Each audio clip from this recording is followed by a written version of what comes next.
What's going on, everybody? Thank you for joining us today.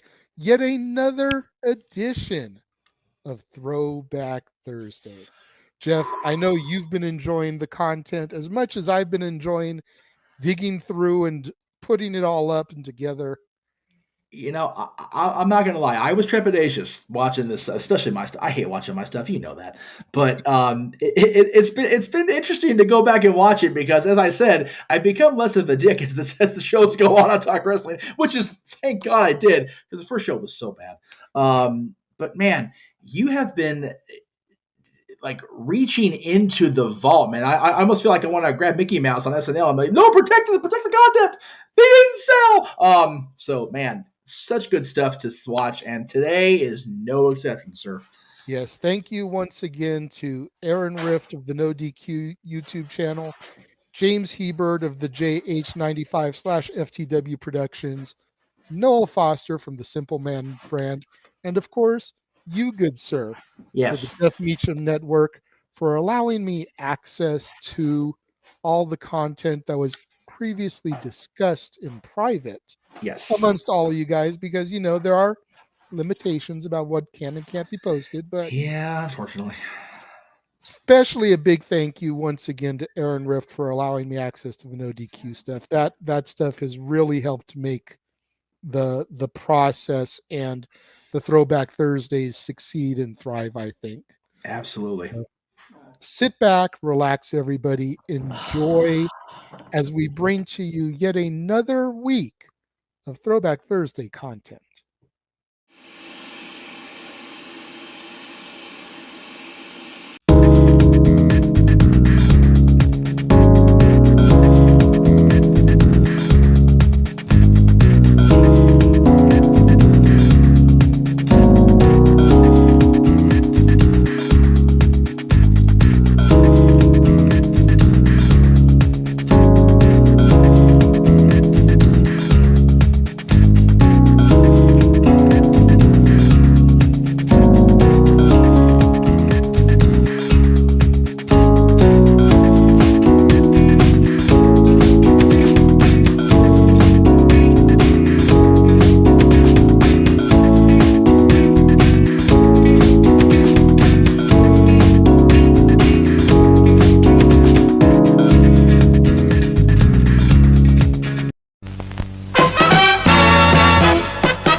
And now, preview time. So let's take a look at what's coming your way.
Casa D18 Studios, an affiliate of the Jeff Meacham Network, Multiverse of Media, proudly presents this retro content from the Jeff Meacham Network.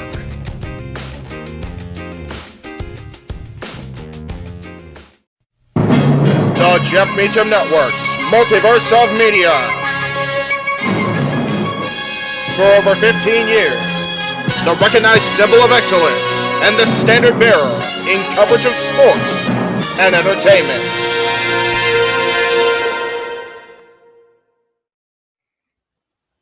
JJ, Jeff, you want to kick this thing off? Because I'm still trying to process everything here. Yeah, it's like, who wants to go first?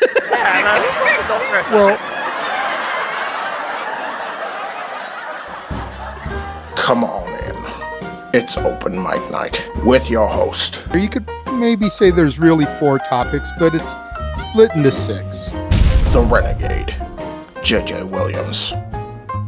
The Sammy and Eddie Kingston thing, which one's the better smelling turd? And his panel of co-hosts. I am the founder. We'll call me that for today since we're going with the Jeff Jarrett love theme here this week, according to JJ. The West Coast Professor, Jeff Meacham. Karma is karma. That's professional wrestling! Damn it! The Simple Man, Noah Foster. It's showtime! Yeah! How you doing, JJ? How you doing, Jeff? James. Yeah. And the He-Man, James Hebert. Imagine Bill Burr, Joe Rogan, Paul White, the Baldies! There you go! It sells itself! Get in there! Short his ass and shit the bed. He's not Amber Heard. Give it time, JJ, give it time. No, I'm sure Jeff has some stuff that Dumb move, just don't pull this bullshit again. You get one.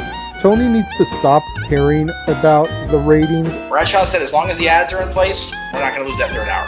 Real Honor does not have to be AEW Live. They don't necessarily have to coexist with each other. We kind of saw that tonight to a degree. Along with a panel of guests. He is no longer glorious. Don't you bring that up. You want me to rant about what my NXT used to... No, we are done here for the night. I swear, James.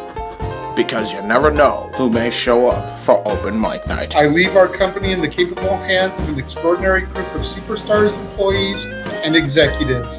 The first thing that came to my mind was, it's about damn time. Amen! I literally touched everybody in the state's trash. So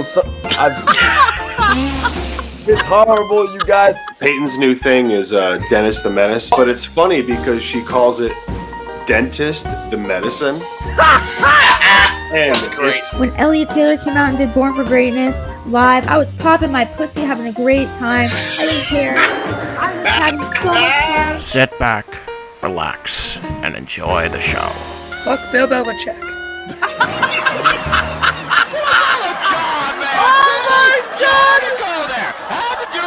Football thing. We got it on wrestling, and then you bring in that shit. That's just how the thing goes off the damn rails. Brilliant, bloody brilliant.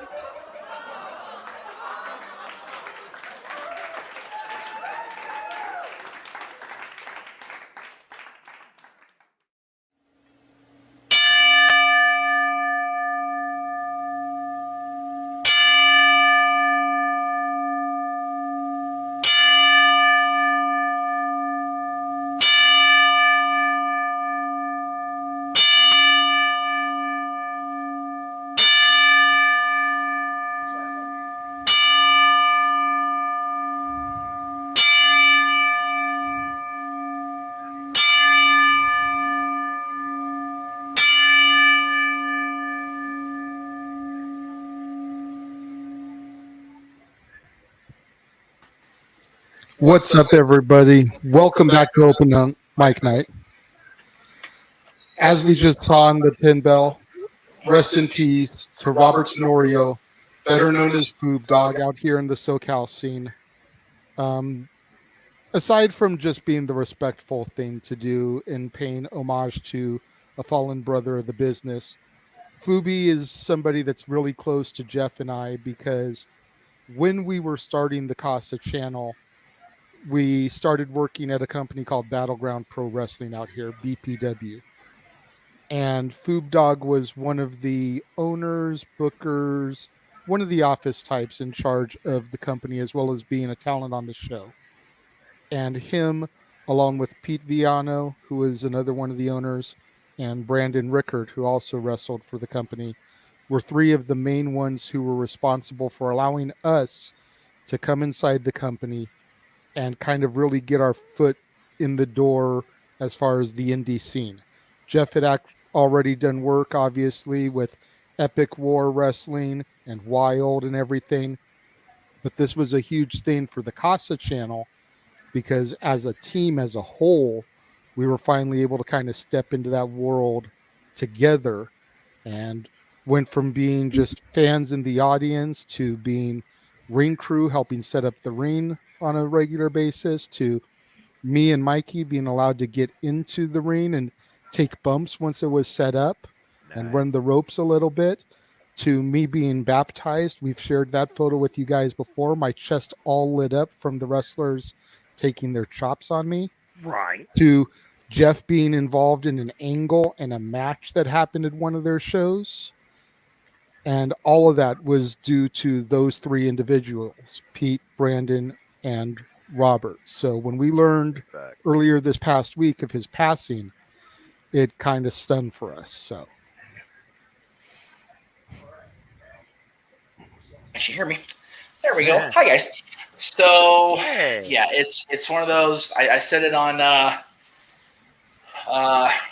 Thursday night show. It's getting to the point where we're getting to that age where our contemporaries are even starting to pass as well as our parents. It kind of sucks. I'm not gonna lie.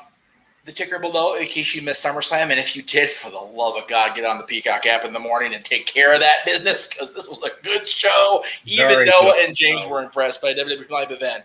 I can't argue. Enough, so I can't argue that stuff. But in the meantime, the results are below. They are what they are. There's a lot of controversy with the SmackDown Women's Championship match, which was the one determining factor that gave it an A- almost across the board. James, of course, gave it a solid A, which, again... I go by A+ in my rankings, that's why. Wow. Jeez. No, the show is in itself an A+. It's an A because of the Liv Morgan thing. Oh, I got you. Yeah. I got you. Yeah, it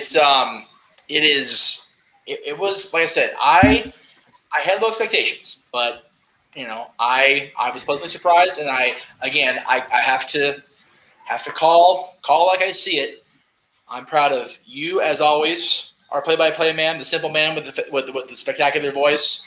James, I appreciate your contribution to this, as always, and I appreciate your honesty and your candor and the fact that you allowed yourself to be impressed when you were certain you were never going to be impressed by a McMahon-run company. And yes, Triple H is in charge of creative, but he is still a McMahon-in-law. So I am impressed with your ability to allow for growth and change. That is impressive to me on levels, and I can't emphasize that enough. And pardon Shannon's in the room again. I'm proud as fuck of you because you got to call your big four for the first time, and you did a masterful job today. You were spectacular, JJ. I'm so glad I have you back on the team. This was an absolute pleasure for me to do this with you, brother. I can't wait for the next one. Survivor Series, baby. It's coming. As always, man, it's just a pleasure to be able to enjoy sports entertainment. Sorry, I'm all tongue-tied. He's all tongue-tied now after all that shit. Wrestling.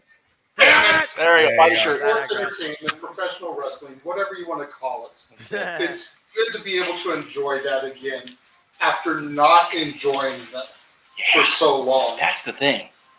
And genuinely able to call the action with you, Noah. To be able to call the action with you, James.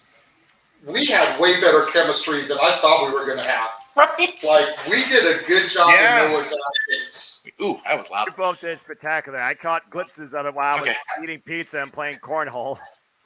Eating pizza and playing cornhole. I am honored to be a part of this team and to be able to do this with you two gentlemen and for you, my brother. Thank you. All right. Cheers. Yes, You I were talking. I got water. I can do that. May I make one point clear? On the Vince, you talked about the McMahon run thing. My issue has never been with Connor. My issue's never been with Shane. Hell, it's not even with Steph. I know, right? It's Vince. I am against a Vince run company. For everybody knows why. I don't have to go into it. We be here tonight. Yeah. Right. But I am for a Triple H run company. I went to NXT TakeOver New York live. You did. That's true. One of the greatest wrestling shows I've ever seen live, bar none. Oh yeah. But this was way better than that show, even from a live standpoint. Ooh. That's how good this show was. This is the best Triple H show I've seen in a while because it had elements of Vince that were already preheated. Yes. He made the most out of that. Yes. And he turned chicken shit on paper into a 5-course meal, like you said.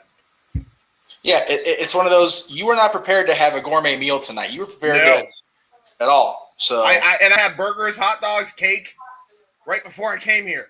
Right. So, I mean, if nothing else, that is my takeaway. The fact that we have, at least for the moment, revitalized your belief that WWE can do better. So, what a difference a week! What a difference! What a difference a couple of days makes. Yeah, seriously. 2 weeks, really. Yeah, like if only for the short term. Yeah. Honestly, it's crazy that this show was as good as it was with everything being pre-laid out. What the hell's next with Triple H having full control of everything going forward by Monday night? Yeah. We'll see you soon enough. Tune in to Raw and find out. That's right. Live at 8 o'clock Eastern after Ask the Dads here on the Jeff Meacham Network. Okay. All right. It's open mic night. God help us all. Okay. So, JJ, as he does, will moderate this, and he has asked me to have this topic go first. So, my friend, take it away. So, coming out of the pay-per-view, the PLE, the storm continues to gather in Connecticut. Nick Khan, Stephanie McMahon, co-CEO, Hunter, Executive VP, Talent Relations, in charge of creative again. Paul Heyman. Paul Heyman, we hear, is here. Allegedly, yes. In creative control as well, pardon to help out in the creative team. But the big thing, the SEC and what they said last week and over the weekend, that's why that thing's on Vince's mouth there. It's official, as Adam Pearce would say. It's out. Yeah. That's scary. It really is. It's a frightening thought. But I will. Why did it not go through? Oh, that's why. Sorry. Botch. There's my botch. Botch. There we go. There we go. So, Jeff, go ahead and start this one. You know, being the one who's been podcasting for 20 years. God, right? Crazy. When you think about the very first thing that we ever covered on Extreme Mayhem was the Katie Vick angle. Who was the only person in the world that liked the Katie Vick angle? Yep. It was the old man, right? Yep. So it's a very interesting circle we've completed in almost 20 years. How life is weird like that. It is, right?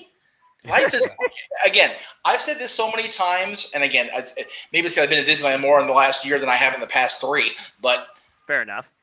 It is indeed a small world after all, and the circle of life always completes itself. Always, always, always. Yep. The Sudoku has to complete itself, whether we like it or not. Yep. And Vince, whatever you believe, whatever is allegedly out there about him and what he's done and not done over the years, things have a way of catching up. Oh, yes. Right? And, the federal government tried. They did. And they were wrong. in what they tried to railroad him and drive him out of the company, out of business with, because he didn't do it. But even if all of this alleged extramarital shenanigans didn't take place outside of the people that the SEC and the investigation have now flat out said, yeah, the company funds were directed this way. That's the bottom line. And we were saying it for the last month. If it was definitively proven by this internal investigation that company, not McMahon wallet funds, were directed that direction, he was screwed. Worse than he screwed the women that are involved in this. Damn. And that's exactly what happened. And we've all sat here over the years. I've said it for almost 20. I never envisioned a time in my life as a fan, as a podcaster, as a participant in independent wrestling, as any sort of facet of the business I've ever been involved with over the last 20 years. I never envisioned a point in my life where I would say Vince McMahon is no longer the chairman, CEO of WWE, and that he had no voting power on that board. That, and Virtue and I talked about this Thursday night, that is the most telling thing. The majority stock numbers are what they are. We don't really know all the answer to that because that's a lot of gaga that's out there, right? But the fact is, Vince McMahon is now Bruce Wayne in the final part of the trilogy. He can't even sit in the boardroom. He has no say. He can walk into Titan Tower or the new building all he wants. But he needs to sit in the lobby with the rest of us jabrones. Yep. That is the telling finality of this tale. That's crazy. And Josh, I appreciate that opinion, and I don't disagree with the underlying sentiment, but like JJ pointed out to me, and I had to concede, people deserve to make a living. Now, Vince doing or not doing what he did or allegedly did not do, people still deserve to be happy in their lives. And we all know, none of us have personally hung out and, had a hangout day with Vince. You and I have both met Vince McMahon over the years. Each of us once, I believe, if memory serves. But this is his life. This is all he's ever known. Yes. All he ever wanted to do, besides admittedly on an interview, kill his stepfather for being abusive to his mother, which, hey, nothing wrong with that. Jesus. But all he's ever wanted to do was be his old man and work with his old man. All he's ever wanted to do is be freaking Dr. Jerry Graham, a wrestler with long blonde hair and a robe and, smoking a cigar, which, knowing Vince's hatred of smoking now, it's like, think about that for a minute. But now he's had this last week now to wake up in the morning and go, okay, now what? And if you notice, there was a report that came out that they tried to stop Linda McMahon at some event or whatever, and she's like, nope, I ain't saying shit. Because even if they are still living together, which, if you believe whether they're not, this has got to be the weirdest. It's got to be the most quiet house that's ever been in Connecticut in the last 40 years. Because it's got to be weird. And, yeah, I mean, I don't know what else to say, Jay. I don't. It's crazy. Well, hold on. Yeah, mute yours real quick. Okay. It doesn't say that you're muted. No, I mean the speaker so you won't blast over the house. Okay. We all wondered what a Triple H produced event was going to be like. That was the initial groundswell coming out of this is, okay, Vince is gone. What's it going to be like? Is it still going to be a lot of the same? Is it going to be better? Is it going to be worse? Yeah, you guys had your taste of Triple H produced shows with your Black and Gold NXT, which, as we've pointed out numerous times tonight and over the months, I was not privy to. 2.0 is my NXT. Understandable. Because that's all I've ever seen. But you guys had a little bit of an inkling of what Hunter could do, but there's still a big difference between developmental and the weekly televisions. Yes. The main roster. So was that stuff going to be able to carry over? Was Hunter going to be able to have full freedom like he did down in NXT. And James, will go to you next. Was tonight's show a fair representation of your black and gold NXT? What Hunter could really do, given the ability to be creative and book the show? Like we said numerous times, the ingredients were already in the pot. The oven was preheated. All he had to do is throw it in and bake. But then there's that little bit of seasoning that got sprinkled around by Stephanie, Triple H, Heyman, Nick Khan, maybe, that made the show pop the way it did. James. So first off, to the Vince McMahon news, I agree with everything Jeff said. Perfectly said. I don't really have anything to add, but without mentioning the name of this person, I'm going to just laugh for a minute. Give me a minute.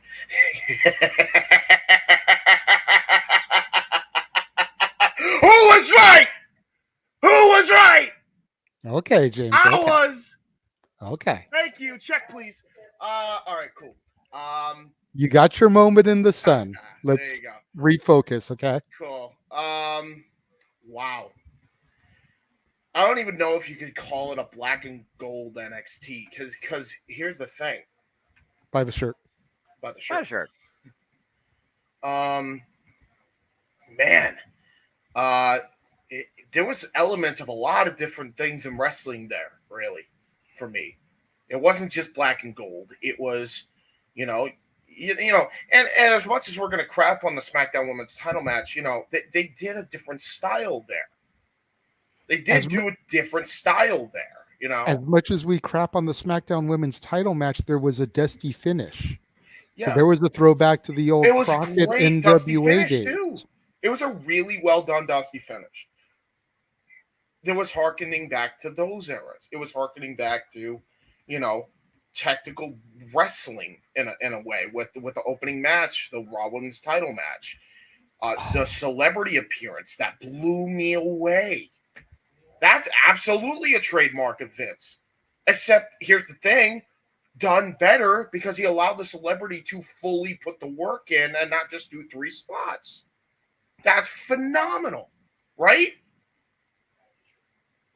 And then you had your Attitude Era moment of the night to close out the show. And now, even before that, Edge's return coming through the fire pit, a la the Brood. With a Brood remix. No one saw that coming. I didn't see that coming at all. I saw him maybe embellishing that old persona to a degree. I was expecting to hear Metalingus on the PA system. That's not what we got. We got Brood Edge getting his vengeance and actually making me care about the Judgment Day after what was a hell of a performance. Right? Yeah. There were things that happened that made me very intrigued to see what the hell happens next. And this is the first time since 2011 that I'm genuinely excited and looking forward to the future of World Wrestling Entertainment. So much so, here's the freaking announcement on my channel, which I didn't plan, but it kept melling over my head. You're getting impromptu Jay Hebert's side of things reaction to Monday Night Raw. No bullshit. I'm seriously doing this. I can't believe what I saw tonight. And I want to see what happens next. Here's the thing. Weekly television is a whole different animal, especially when you got 3 hours of Raw. But I've always been a firm believer in it's not about how much quantity you have, it's how much you can do with it. Mm-hmm. That's going to be put to the ultimate test for me for 3 hours. And we're going to see how that goes. So I'm curious.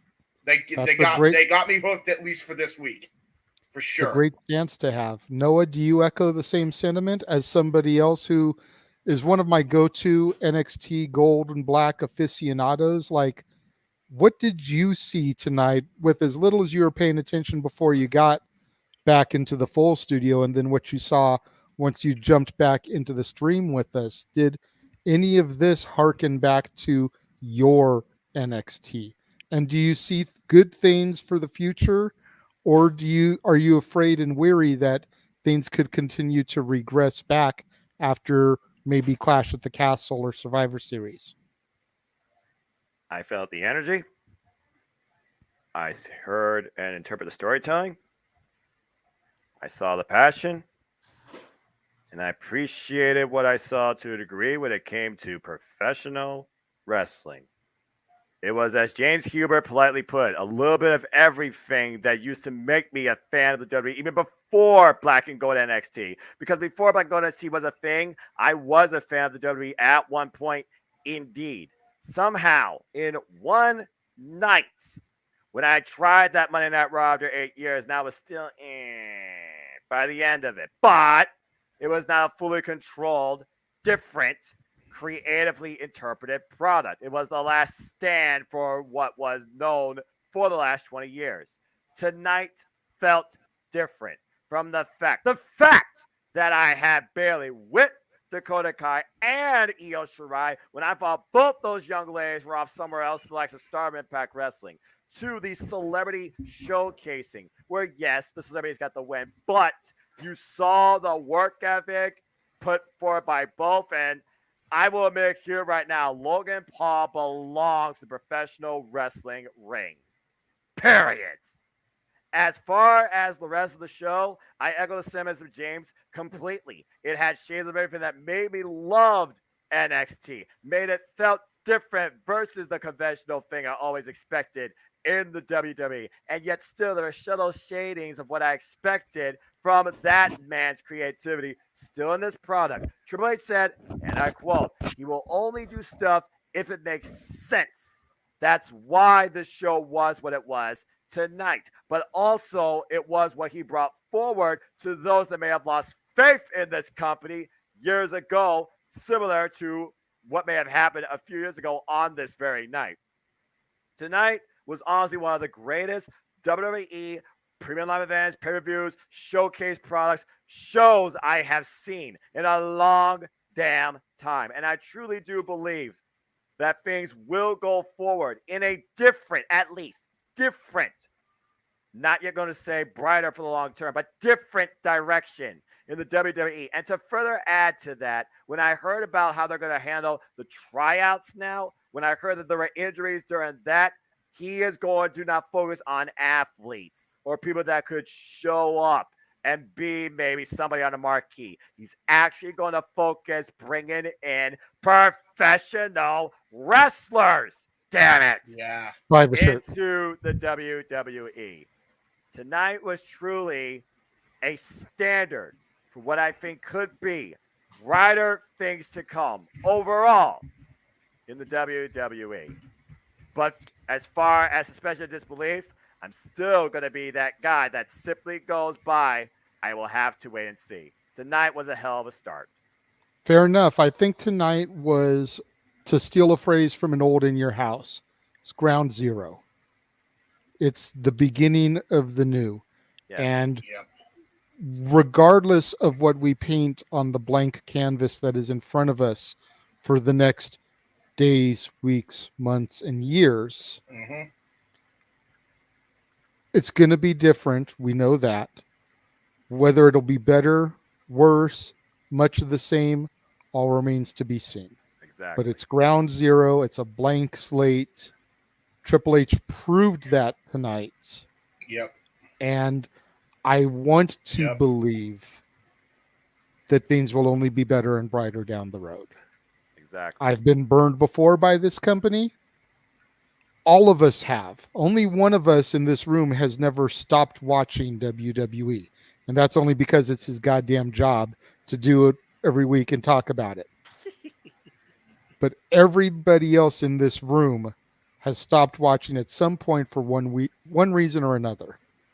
And I pray that this is the beginning of something better.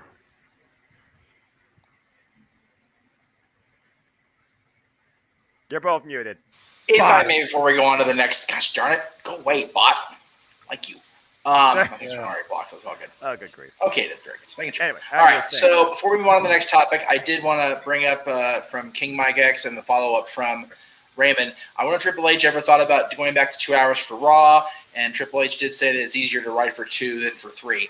However, I go back to everybody's favorite Texan, Bradshaw. I know I'm being sarcastic. Yeah. Bradshaw said, as long as the ads are in place, we're not going to lose that third hour. It's not going to happen. I hate it. I don't like it at all, as a matter of fact. I despise it. But as long as the ads are being sold, as long as the money's coming in from those sponsors, we're not losing that third hour. That's just the reality of life. Again, we've talked about it since the Vince announcement first went down from the Wall Street Journal. Business is business is business. Yep. Part of the business is ad sales. As long as they're making the money on the ads, as long as the sponsors are throwing that money at them, they're not going to cut any time off their TV. It's not going to happen. No, it's not. The issue with the third hour is but when they switched to 3 hours, they barely could book 2. Well, right. That was the issue. Though. Agreed. We're in a different time right now. Yeah. I don't know what the hell we're going to see. Well, the thing is, they've always had that issue for the last. They went to 3 hours officially full time at Raw 1000 10 years ago. This month, I think 23rd, if I remember right. I think it was the 23rd, actually. It's just one of those things where, Nitro made the mistake of going to 3 hours, and again, you know what? I retract that because I hate comparing that to WCW because they're not the same thing. WCW was never destined to be successful under their company, under their corporate umbrella. Right. WWE has always tried to be successful because they are their own thing. Exactly. But making that mistake of going to a third hour for the sake of an ad sales pitch is problematic, but they find a way to do it. Do we agree with the creative direction of that third hour and how the ratings keep? Of course we don't. But again, we don't dictate the ad sales. Nope. We can if we turn off that third hour. We can if we boycott the products being sold in that third hour. We can if the ratings and sales go down, period. But again, as a collective unit, we're not going to do that. That's just the way life is. So, now, as long as you got that attention. And one more note. For the first time in the longest time, the commentary sounded like authentic fans reacting versus a program robot. The commentary team did a wonderful job tonight, both here and even on the Peacock app. Michael Cole, Corey Gray. Michael Cole said fans, by the way. He didn't say just WWE Universe. Yeah. He was unscripted. He wasn't getting yelled at in his ear. Yep. He felt like he was having the time of his life. He was standing up in pure adrenaline and excitement. He got nearly physically involved with Happy Corbin, for Pete's freaking sake. Yeah, Damn it. It was a whole different world.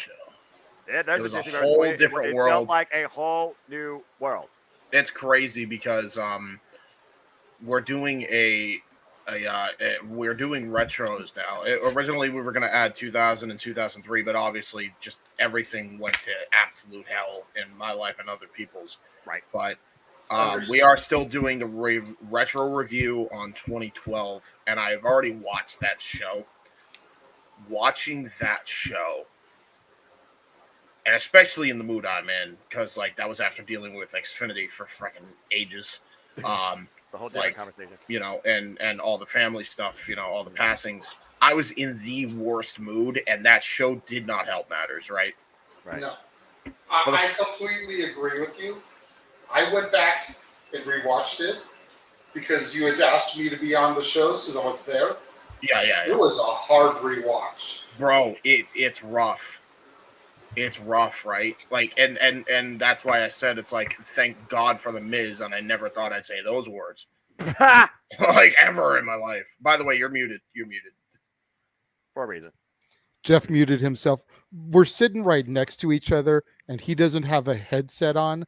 So when he's talking, I hear myself in my headphones and myself echo over there, The which echo has kind of effect. been what's throwing me off and making me fumble a little bit because I hear the delayed reaction. Right.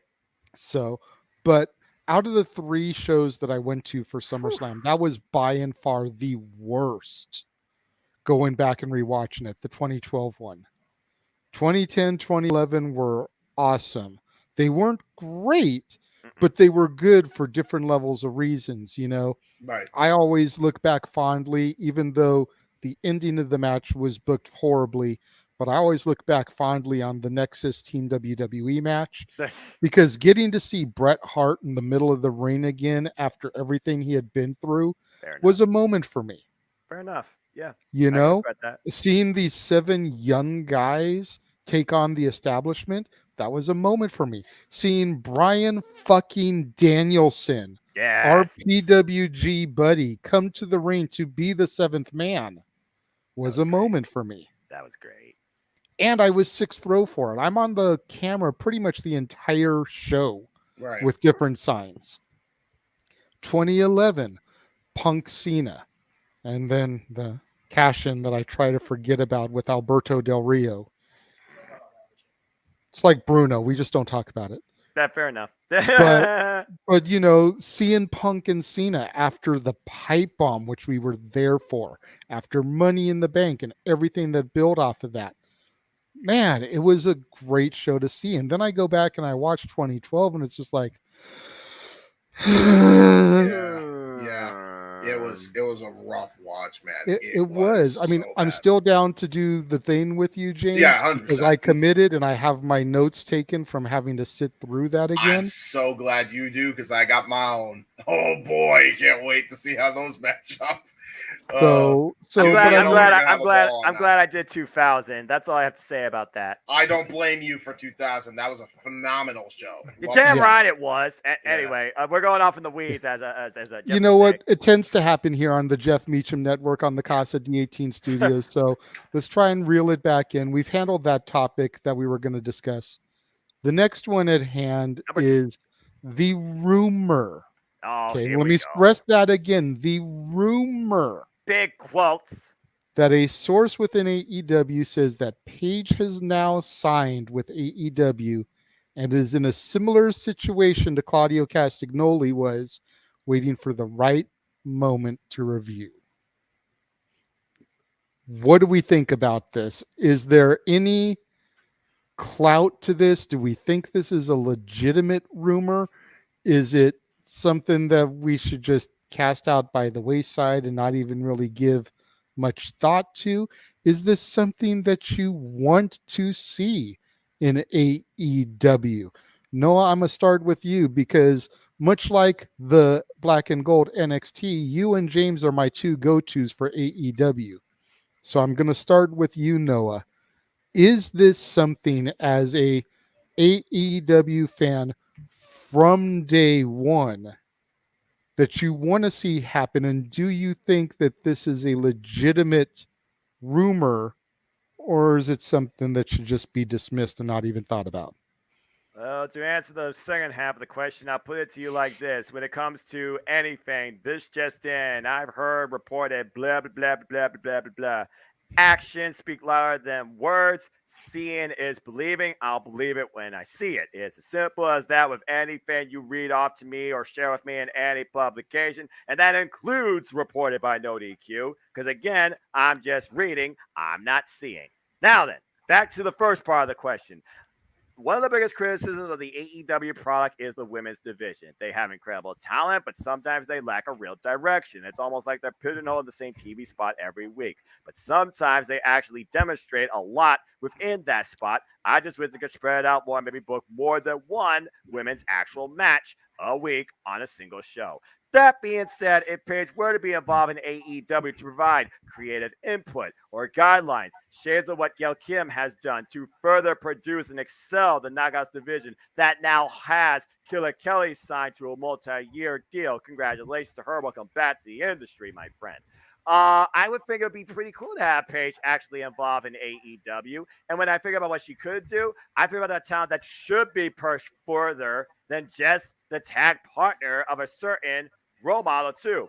That's Jamie Hayter. I would love to see Paige and Jamie Hayter come together as a duo where maybe Paige is the mouthpiece or the micromanager to Jamie Hayter on her way to maybe challenge for Thunder Rosa and the AEW Women's World Championship. Because to me, Jamie Hayter is another one of those talents on that roster that should be pushed more on actual AEW TV. So the bottom line is I keep it simple. And also, let's put this in perspective. I wonder if this question or even this was brought up during her, I don't know, time at StarCast where she literally turns the page and talks to the fans and talks to us. I want to get actually some real talk from that.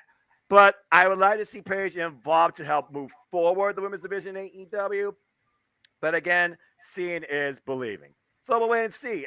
If it actually does happen, especially with the fact they just announced they're going to Canada, that'd be a cool coming attraction. And maybe she could be also put towards AEW trying to go over the Atlantic Ocean into the UK. We've already seen what they're doing with the All-Atlantic Championship. You got the bastard Pac representing that proudly. Paige coming in and making this into her house. That's a pretty cool surprise indeed. We'll wait and see.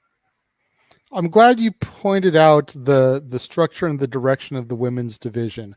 Jeff and I sat here last night and we watched Rampage and we saw the main event of Ruby Soho and Anna Jay. And we're sitting here scratching our heads because we know the AEW women's roster can do so much better. Yes. And we were left very underwhelmed in a AEW main event women's match. When you figure the main event of SmackDown was Paul Heyman talking. Yes. Granted, you had Brock get involved. You had the Usos. You had Drew come out. You had Theory. But it was a talking promo segment. Mm-hmm. And these women, at least Ruby Soho, who I know can deliver. Yes. Still don't know about Anna Jay too much. I haven't seen too much of her work. But to have such a lackluster main event really kind of made me feel bad for these girls. And then you look at SummerSlam tonight and dusty finish or not, Ronda versus Liv, and especially the Bianca and Becky match. Yep. Like, it seems like AEW has a hard time pushing some of these women if your name is not Britt, Thunder, or Jade. James, do you think I'm off here in my point and what I'm seeing, considering I'm kind of new to AEW, or am I on the money here? And do you think, like Noah said, Paige can maybe help bring some direction to the AEW women's roster? I always have had a issue with the structure of the AEW women's division as a whole. I think a lot of people think it's hard for AEW to book the women's division, but the fact of the matter is they had months to sign a bunch of female stars they wanted. Yep. Chances are now, especially after tonight, that chance be gone. That's over now. What were you thinking? There are so many female stars on the independents right now that you could have gotten still even. That might not go back to Triple H's, WWE, but it's like you need to get them now. And not tomorrow, not next week, not next month, now you have to get them. How has Scarlett Bordeaux not been signed to a contract yet? How has Johnny Gargano and by extension Candice LeRae not been signed to a contract yet? How has freaking anybody that was released from Impact not been signed to come over yet? How did you not sign Killer Kelly and Impact got her first? It's stuff like that infuriates me because there's so many pieces that you could fit in place to do legitimately. And the thing about it is, you just got a whole host of women from the Ring of Honor women's roster, and you have people coming up. Some of them are TV ready. You should be doing a lot more with those TV ready talents as well. There is no reason. There is no, and not to mention also, we failed to mention this. You know, they had an off night with the women's match, with the women's matches, kinda, right? But we failed to mention they also have that, you know, the Joshi partnership. Joshi Pro connection. You're right. Joshi Pro connection. They could also reach out to Stardom and bring some women in from there. Like, you have options here. How has Kyrie not been brought in? How has Kyrie freaking Hojo not been brought in to wrestle a freaking match? I keep going back to this. Well, I don't give a damn what her, you know, controversy is. She's too talented to be left off any roster. Have you not gotten Tessa Blanchard? How have you not gotten Rachel Ellering? Have you not gotten Teal Piper? Have you not gotten anybody that I've just mentioned? Mm-hmm. The legacies behind those three names alone would bring eyes to the product. Ellering, Piper, and Blanchard. Absolutely. I booked a legitimate. There's a whole Butt Masters playlist of this. You could go watch this. I did a Let's Play playing Journey of Wrestling. I had a field day with those three names. The trifecta is what I called them. Yep. Because I couldn't do the four horsewomen because there wasn't a fourth horsewoman I could do it with. So I called them the trifecta. You want to know why I called them the trifecta? Because Tessa Blanchard, Rachel Ellering, Teal Piper. Daughters of three of the biggest heels in the history of wrestling. How do you not book something like that? That is a trinity. That's a trinity right there. Granted, there are other women as well. Yes. And quite frankly, this is going to shock a lot of people. I'm shocked you let... I'm looking at the roster, especially with the faction you're trying to push. I'm kind of shocked you let Big Swole go. Dead serious. That should be tailor-made for a woman like that. How do you let her go? You have women that you could bring in and build your division. You have 3 world championships that you can bring in, right? Now, if you want to build a homegrown faction, that's fine. You have one in Jade Cargill's baddies. There you go. You already have your TBS Women's Champion. If you're gonna get Mercedes Ronaldo, you better get her now. Because she should be the AEW Women's World Champion after Thunder Rosa. And have freaking one of the other women, Kiera Hogan, Tasha Steeles, I don't care who from Fire and Flava, win the Ring of Honor Women's World Championship. And then have, you know, what's the women's name that's kind of associated with them begrudgingly, but not really in the baddies? Noah, can you remind me? That is Layla Gray. Layla Gray and whoever from Fire and Flava win tag team titles in Joshi Pro. Have a women's faction that has championships all across the board. Yeah. You can do it. Why don't you? Why don't you set the wheels in motion for it?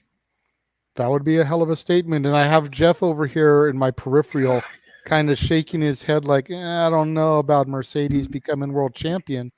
But it's like, you want a name that's going to bring those eyes to the company. You need a drawing. Yes, you need a that's drawing why power. I say that. She's got that drawing ability. Yes, exactly. And that's the bottom line.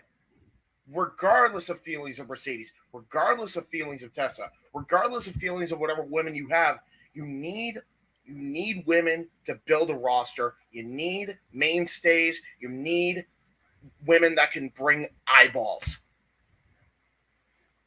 They failed to do that. They failed to do that. Completely agree. Jeff? I mean, there's the one division, man. The one division. Waiting to bring you, have you bring it home for us? What do you have to say about this topic? I have mixed feelings, and I know people are not going to be happy with me saying that. Same. Because I like Sarai. I always have. Right. You know, I make the Sarai got me my time on E-Television, so good for me. You know, meeting her in Ontario. But the truth of the matter is, there was a comment up there. She's been off TV a long time. She's been gone a while. Yeah, she has her presence on Twitch. She has her presence on social media. But my problem with her on social media is she does not know how to not attack back. She has a very dirty Twitter filter. Oh, no. She has no process of not biting back at the asshats that will no doubt keep attacking her because they know they can bait her. That's problematic for any company, promoter, owner, booker, whatever you want to call it. That's fair, actually. Yeah. Absolutely. That just is because that looks bad if you've got a if you've got a name like that you're wanting to sign. It's just one of those realities of life. However, if she is indeed medically cleared, which again, the injury she had was not dissimilar to Adam Copeland's, was not dissimilar from Steve Austin's and Bryan Danielson's. If she's medically cleared, I'm here for it because I do miss her being on my television programming, and her character didn't differ all that much from Soraya Bevis when she became Paige. So the character will be retained. You just got to use a real name, which not a big deal. Better anyway. But there's a good point in there with Richard here saying he mistyped, but one of the big things about bringing in these talents is they're trying to get that consistent viewership. They've got CM Punk, not right now, but they did. They've got Bryan Danielson, who has had a major following before, during, and after his WWE run. Right. They're not staying at 1 million consistent, and that's been the stated goal, is to hit that 1.0 mark. Wow. They're on the regular, even with those two guys. Right. Mercedes is not going to be that needle mover. I hate to use the damn Roman thing because we talked about WWE and Roman tonight. And by the way, all y'all in that match, if y'all in the hospital watching, don't go to sleep for one thing, but just chill. Don't get out of bed till like Tuesday. Thank you. Y'all crazy. There's simple as that. Continue. Anyway, I am looking forward to it if it's true, and that's the other thing. Is it actually a reality? Has she actually signed? I look forward to getting the feedback from StarCast tomorrow, because her thing is tomorrow before Flair's card. Exactly, Jeff. I would love it if she goes, AEW friendly environment. Why not? There you go. If she drops the announcement, I'm here for it. Yeah, why not? Even more pissed I'm not there. For real. I want her there, but I don't want her just there as a wrestler, if that makes sense. She's got to be a creative presence. Guide. Yeah. She would be the only key that they could possibly use to try and get names that could defect to, Triple H's WWE now, that could go back there. Like, definitely. She could be the deciding factor to convince women, like similar to how the Big Show and Mark Henry, those signings, and even Christian Cage, how they kind of coaxed names like Punk to come in, like Danielson to come in, right? Right. It's like respected veterans who were in the WWE system for years, and Paige was in the WWE system for years and got along well enough with both of them, right? As far as we know. Yeah. With both Vince and Triple H, if you have any chance of getting name recognition, whether it's Mercedes or whoever from the NXT Black and Gold, right, or whoever it is, it's Soraya. She's the key. You got to get on that now. I hope this is legit, because AEW is desperately gonna need it now, because now we're into real competition if Monday night actually ends up going as well as SummerSlam did tonight. Game on. Game on. Indeed. The problem that I'm seeing as far as AEW goes, and for the most part, I'm enjoying the presentations and everything I'm seeing there too. Let me make sure I get that out there, considering I'm a new fan for AEW. Right. But it very much seems to be that unless you are one of a handful of certain individuals, Yep. you're not getting constantly featured. Yeah. And that goes in addition to Punk, who only worked select dates until he got injured and then got off on the shelf. Right. That went for Brian, who was working a little bit of a limited schedule until Blackpool really started to blow up and then had to get on the shelf because he's injured. You're not going to get those types of numbers if these guys aren't on your show on a weekly basis. Yep. Exactly. If you're saving them for once a month or twice a month, you're only going to hit those views once a month or twice a month once people know they're going to be on. Yep. You know, the names that I see on a consistent basis on AEW are the Jericho Appreciation Society. Yep. Which I love me some Jericho, but the rest of those guys can freaking go somewhere as far as I'm concerned. Really? They've got X-Pac heat. Like nobody seems to like legitimately like them on the show. The only one that I really kind of enjoy seeing is Jake, because I was a swagger guy anyways. Yeah. You know, Sammy Guevara and Ty Conti can just go to the back broom closet and stay in there doing their naughty things as far as I'm concerned. So you mean longer than 7 minutes in heaven? Okay. You know, so you've got them featured on a regular basis. You're slowly starting to get Blackpool featured a little bit more heavily now that they're really starting to come into all this gold. Right. And where are they going to go with this program if Wheeler Yuta beats Jericho for the shot at Moxley? Big if, but yeah. I mean, are we already going to have dissension in the club? You know, it's a question mark, but it's something you've really got to look at. Do you really want to see the Combat Club fall apart yet? I'm loving the way these things are going. It's the only AEW shirt I freaking own. Most likely tease FTR maybe joining up with those guys. Yes, please. Yes. Especially if Tully is gone for good, please. Yeah. Yeah, that's the next thing I would add to that club at this point, based on what they brought forward and what they believe when it comes to the passion of which just means a ton more gold. Which means a ton more gold. That's a ton more gold. 3 championship top, but I digress. And I mean, JJ, the thing that Jeff and I were most entertained by on Rampage last night was the freaking acclaimed music video. I knew it. Trash boys. I will co-sign that, but also Regal's smile. He was genuinely happy until Jericho came out and he had to get back into character.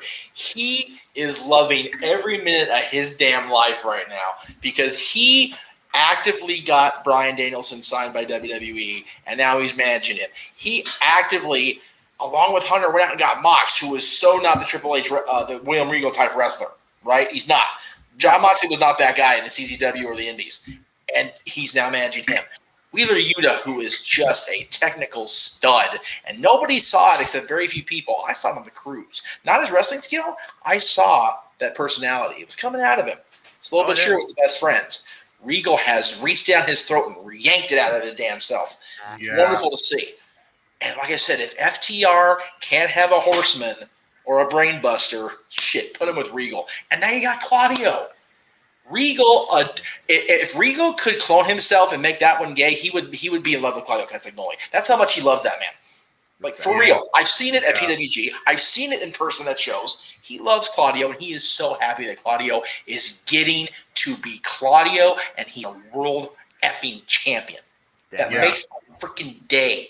And it's making Regal's day. So that, combined with The Acclaim, which The Acclaim, again, my buddy Lee, who you all, we've talked about from the old XMV days, the fact that he reached out to me out of nowhere the other night, he goes, I can never think of the term scissoring right ever again, thanks to stupid Billy Gunn. You're not wrong, Stagger Lee. You're not wrong, brother.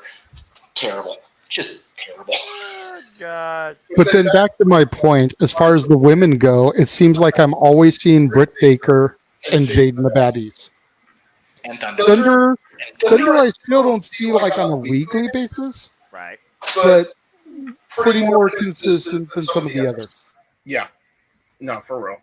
Yeah, again, like I said, it's always been that heavy critique. I look at women's wrestling. I mean, there's no a more prolific promotion on the planet that demonstrates women's wrestling the strongest than Stardom. Here in the States, the strongest women's division, I figure the industry, prolific from talent and storytelling, I give it to Impact Wrestling, especially under the guiding influence and creative direction of Gail Kim. I figure what the NWA does with their women's division. They probably have the most prolific women's champion in the entire country.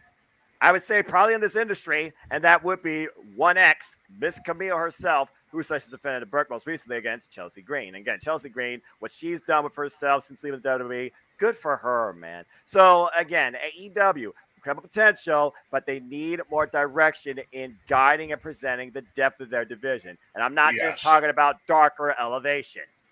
Yeah, they need to start booking it with a consistency, and they need to get the talent to book it with a consistency. Exactly. They went and signed all these names, yet not one woman from that entire release class from WWE or from any other company was signed. That's a big problem. Big missed opportunity.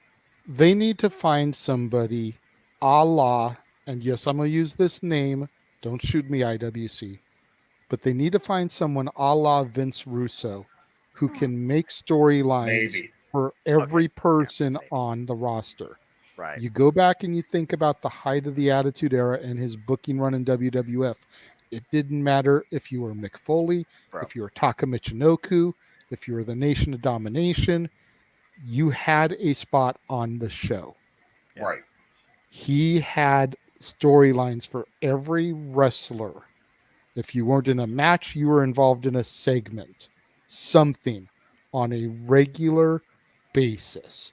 Maybe not every week, but you were there consistently. You were somewhere on the show. Yep. And that is what I think AEW needs more than anything, is a creative force like that, considering all of the names that they've signed from the WWE castoffs as of late, to help guide and push with their originals, their forefathers, their bases, their anchors. Right. Yes. Right. Try to get more of a television presence, because I've already got enough wrestling to try and watch on a weekly basis. I'm not trying to watch Dark and Elevation too. No, I don't blame you. I just do it. Literally, it's one of those things where me as a wrestling fan, I sometimes just watch wrestling because I enjoy wrestling, but I'm curious, this name, what could I see him doing? And I figure about names I've seen women-wise that have actually become part of AEW, or I think should be part of AEW, or like, this could be more. I figure about the likes of Amber Nova. I figure about what they've done lately with Julia Hart. I figure about how they haven't signed her yet. Diamante. I figure about Sky Blue, where I hope that TV spot on Diamond was not a one-off thing. I figure about who I think should be more politically mentioned on the product in an AEW, mostly original. That is Chris Statlander, just to name a few. There you go. Moving on to our next topic, Jeff.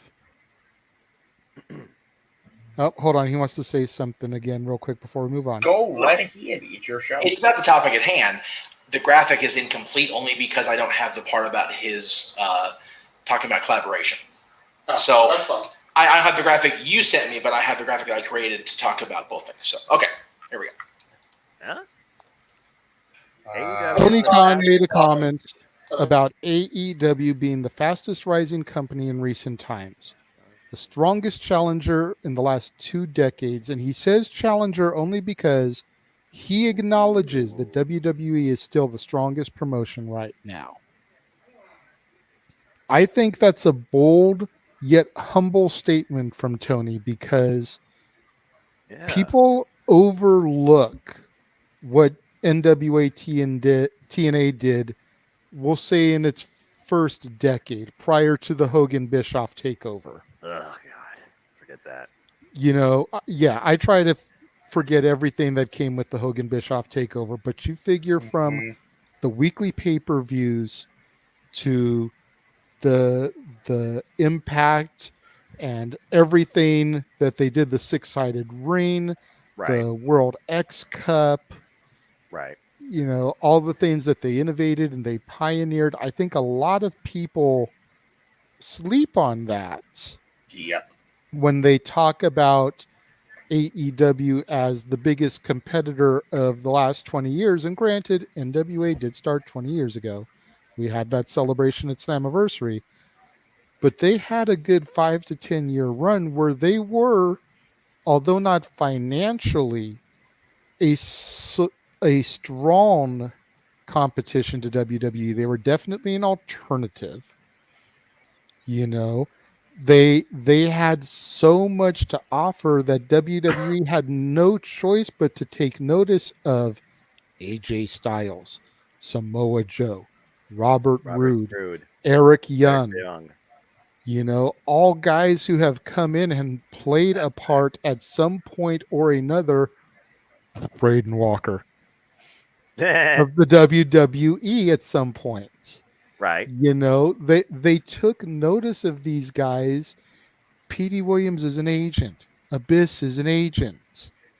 That there's something that they did that was right that I feel needs to be recognized. But I also agree with Tony that as far as like plant the seed, just add water, because AEW did explode pretty quickly. I'm not even going to argue that. Yeah. Whereas TNA definitely needed time to plant the seed and nourish it and transfer it to one pot to a bigger pot and everything. AEW had that convenience of having Jericho and Cody pretty much from Jump Street. Right.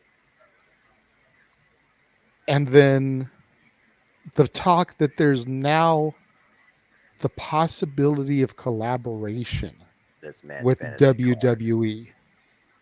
A true, legitimate, forbidden door. Now that Vince is gone, and we know some of the mindset of Hunter and Stephanie. I mean, Adam Cole, baby. The Bobby Fish and Kyle O'Reilly and all of these guys that have gone to AEW since being released from his NXT. Yes. How cool it would be to tap into that and have them do an interpromotional show. Yes. Jeff, I'm going to start with you this time. What are your thoughts on what Tony has said? Is he talking out of his ass when he talks about the growth and everything that AEW has had? Or is it a legitimate statement, one? And then two, what do you think about the possible collaboration with WWE? Is this something that is still on the surface just a pipe dream? Or could this be within fingertips grasp now that Vince McMahon is gone? Jesus. A loaded question with a freaking shotgun in between my eyes. No kidding. So, as far as the growth of AEW, I would love to find the original post of this. Maybe you can help me find that when we get off the air tonight. I want to read the AEW cultists, right, Virtue, comments. I would love to see what they said about him acknowledging WWE is still number one. And they are the number one company. And they have been, and they're the establishment. Because all you hear from the true, completely unabashed diehards is that, WWE is... It's like, you know what? You watch the show tonight, and you hear your boy Tony here saying this. Shut the fuck up, please. Seriously. I'm over it. AEW has grown exponentially. There was no such thing as a true competitor to WWE at the end of 2018 when Matt, Nick, and Cody and the NWA Championship sold out a 10,000 seat arena. Like that. Yep. You and I talked about that. Even though you weren't watching anything at that point, you and I talked about that. That was a what the fuck. Never expected that to be a thing. The fact of that was the seed, as you said, that grew into what is now AEW. Cody did that because everybody's favorite Northern California journalist said nobody WWE will ever sell out an arena like that. Oh, really? Stick it up your ass, Meltzer. There it is, right there. Chicago. Was it the United Center? No. It was the Sears Center, and it's like 10,000 seats. There it was. They got a plaque outside the entrance because of that. The company grew out of that, and they got a deal with Turner, who, God, Turner could not jump on it fast enough. We don't have to run it? Go for it. We don't have to worry about the recall. We have to worry about TV? Cool. Yeah, y'all do you. Go for it. There you go. It's been a very mixed blessing. And I say mixed because as good as they were when they debuted, we just got finished talking about the women's division and how it kind of skidded to a halt. There are so many people on that roster right now. They have signed so many people, they can't even get all of them on television with 4 shows that are at least an hour long, if not more, every week. Yep. That's a lot of people. Part of growth is sometimes growth becomes swelling.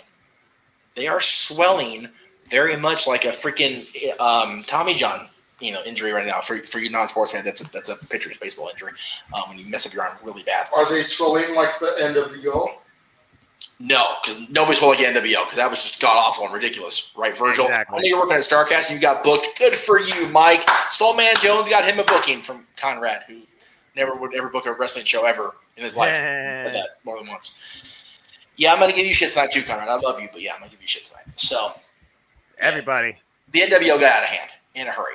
You mentioned about TNA being the first decade was their best. I'll even go you a little bit smaller. Their first 5 years, and I'm not gonna, smooch the butt of the 10 pounds of gold or whatever. But I really feel that their time booking under the NWA banner was better.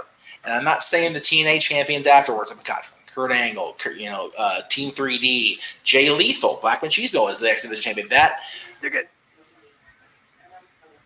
The end of 2007, I think, was really the starting of the decline. But yeah, weekly pay-per-views for them, and everything that went along with that was so good, and the wrestling itself was so good.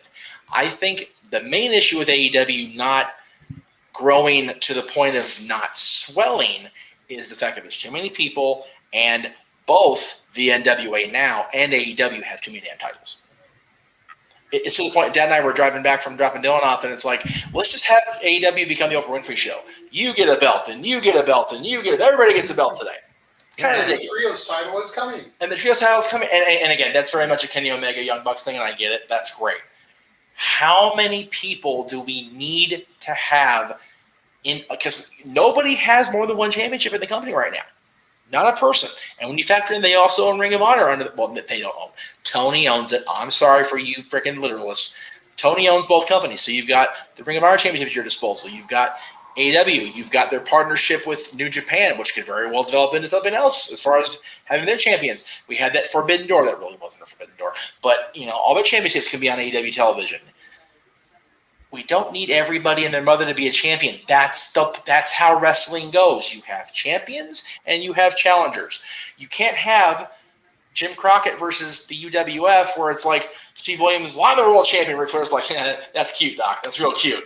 I'm the world champion. Go after yourself. It doesn't work. It's never worked in the history of wrestling. Why do they think it's going to work having that many people be champions on the same roster? That's the biggest thing. As far as collaboration, I think we are closer than we've ever been. I really do. I think Stephanie, even though she is very much female daddy clone, as far as creative goes and as far as her business sense goes, she knows when money's on the table. Yep. And she is less likely to walk away from it out of personal pride bullshit than the old man. Hunter knows about collaboration with this company because he basically built the guys who are in that company now, except for Punk and Danielson. Everybody else was a Triple H project that they plucked from the indies. That's a fact. And of course, Billy Gunn, because, he can fire Billy Gunn the next day anyway, because that's what he said at the Hall of Fame. So he knows Billy. Hell, if he takes REW, he can hire Road Dogg and then fire him again, just so the Road Dogg will have a job finally, because Brian needs a job. We said that multiple times on social media. Yeah, exactly. I think collaboration's possible. I just think that, again, like we've said all week, the ice needs to start melting, not just thinning. Not just boiling, not just simmering. We need the iceberg to get out of the path of the boat first, and that will take time. Monday night will be a good indication as far as creative with WWE, but we're not going to probably see a true major collaboration. I will put that out there now. I don't think we'll see it before I turn 40 on March 1st. I really don't think we'll see it that soon. Post WrestleMania for me at best is my prediction. Right. I agree. Yeah. But with that said, and if I could go next on this, because I'll be very quick with my thing. Everything from this card, right, that I booked, and I'm going to go fast with this, so just have it on screen. I'm going to flash everything with this quick card. Every single one of these matches that I booked on that fantasy card, no matter how out of date it might be, from that fantasy booking video, is a legitimate possibility. And at this point, screw trying to do it for Forbidden Door. That's your WrestleMania card. Check, please, in the mail for royalties. This is a real possibility now. I didn't think that would be the case. I'd never even... I fathomed that this was all fantasy. And then the wheels fell off. Everything went crazy. It's freaking... No, I know I am, yeah. It's absolutely crazy. WWE just had their great show. AEW has had pretty damn good Fight for the Fallen. Dynamite. Rampage was... but Dynamite was awesome, right? Death Before Dishonor was freaking great. Impact's going to have a good show coming up soon. And they have a great Slammiversary and a great pay-per-view after that. There has never been a better time to be a pro wrestling fan than right now.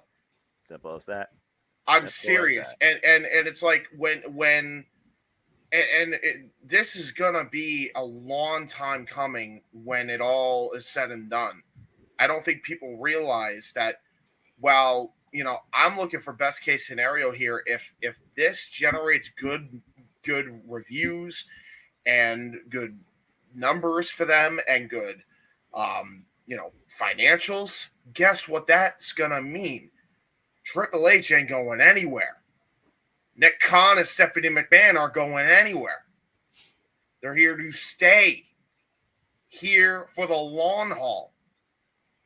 And if that's the case, in after Jeff's 40th birthday, maybe even a little bit longer than that, that whole thing's a possibility now. And there could be a representative of every single company in professional wrestling, in sports entertainment. That is what we are looking at right now. It was not a possibility before. It has been, it wasn't even fathomable until everything that went down the last 2 weeks. Yep. Nothing is off the table anymore. Not a damn thing. This could go so many different ways. It is ridiculous. And if you somehow take the wrong path, you're doing something wrong. Because it really shouldn't. There's no way it should. That's fair. That's fair. Before Jeff was trying to give me a signal off camera. I think he wants to say something, but really quickly, before I turn it back over to him, I'm going to ask this question of you, James, and then Jeff, you can say what you want to say and maybe even touch on what I'm about to talk about. And then Noah, I'm going to go straight to you with the same question. So I'm glad that you brought up Fighter, whatever it was. Thank you, Fight for the Fallen, because I was talking with Jeff off camera and it's like, AEW has got so many specials here lately. You've got 2 weeks of Fighter Fest. You got Fight for the Fallen. You've got Rage by the Lake or whatever it is. It's going to be coming in a couple weeks. It's like, why not just turn these into cheaper pay-per-views? instead of giving these all away on free TV?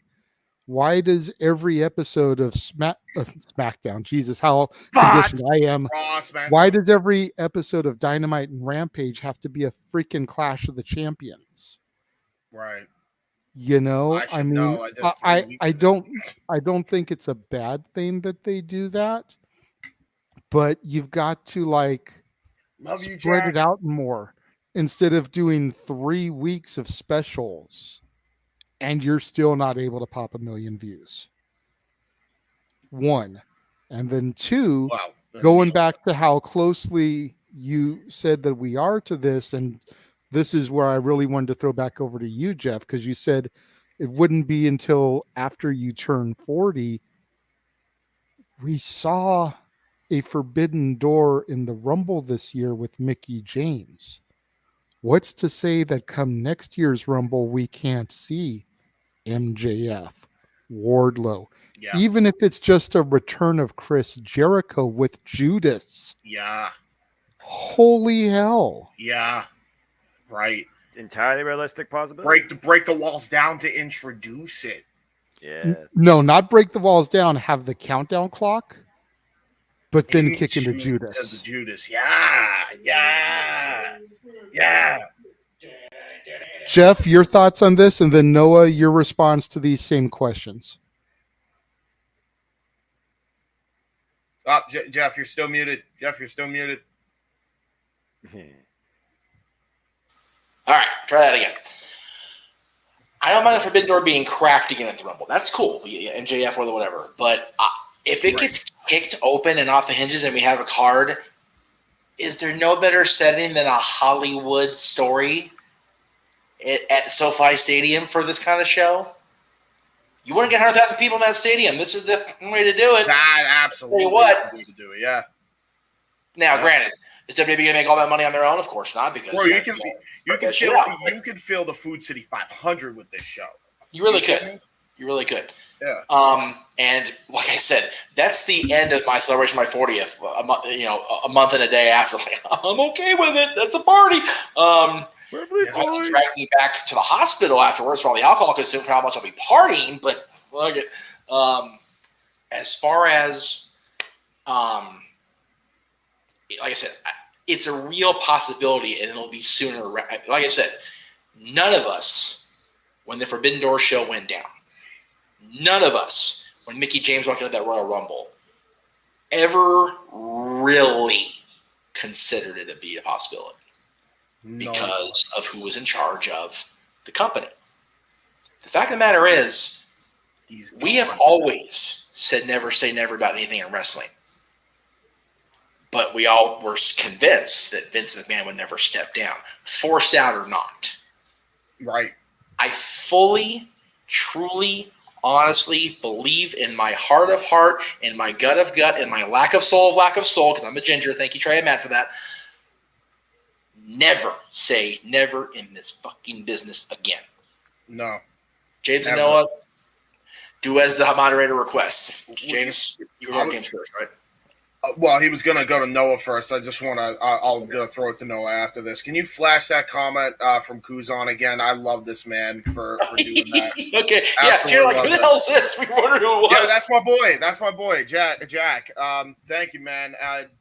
He's been with me when I started like trying to be, full-time serious about podcasting and actually giving it a legit try. He was there from the beginning on the Jay Hebert Side 95 channel. On my very first podcast, which was absolute garbage, I'll fully admit, to where I'm at now. And, he's been there every step of the way and helped me with so many projects. And cool. I can't thank him enough for that. And I love seeing that comment. And I really am enjoying it, man. And, boy, did I need this week in wrestling, because it was sorely needed for me, man. I needed that. You wouldn't believe. It was like, yes, give me more of that, please. Wrong night, you got another one. So there you go. I'm happy to see James is enjoying wrestling. He's got a fantastic mind for the business. Thank you, Shane. And James is definitely a good man on your team. Appreciate all those words, dude. Thank you so much. I love you, dude. Not even, no homo. I'll kiss you later. Oh God, here we go. You did so good. No homo. Okay, well there goes that crowd. Fuck. Yeah, you're fine. I'll kiss you later though, Jack. Don't worry. No, go ahead and answer the question. But the answer, King Mike, is everybody wins. The fans especially. Go ahead, brother. Yeah, man. I mean, what do I need to, what else do I need to say? What else do I need to add? You already know where I stand as a professional wrestling fan, and I have said it my whole life, and I will say it again. I literally just enjoy life and enjoy wrestling. And as of this moment, there has never been a more fun, unpredictable, rewarding time to join in this industry as a professional wrestling fan. It doesn't matter what you've been. It doesn't matter where you came from. It doesn't matter what you like. It doesn't matter what you enjoy. It doesn't matter what you've watched. It doesn't matter what you try. There is absolutely, right now, more than ever, endless possibility in what can happen and what you can see in professional wrestling. We're seeing literally tomorrow a super show. Now it's the actual day, Jeff, here on the East Coast, a super show of professional wrestling hosted by StarCast. And literally, WWE could do this times 10 if they choose to at even a WrestleMania. I remember a long time ago, there was a certain individual that Triple H personally wanted to book and sign. Now, whether or not he ever signs this guy, I feel truly he can make it happen because Tony Khan made it happen once. I can truly see Triple H getting somehow Kazuchika Okada to show up for a WrestleMania. And that right there would be icing on the cake for me as a professional wrestling fan of the industry. There's no further words. There's no further demonstration. As far as this picture goes, that is the most realistic, humbling statement that not just Booker, but a professional wrestling fan can say and prove to us why, at the end of the day, he just wants to see professional wrestling thrive for the long time to come for the future. Yeah, for real, man. Absolutely couldn't agree more with your sentiments, and I'm glad Tony is the one to say that and before any of us did. That was the key ingredient in all of that.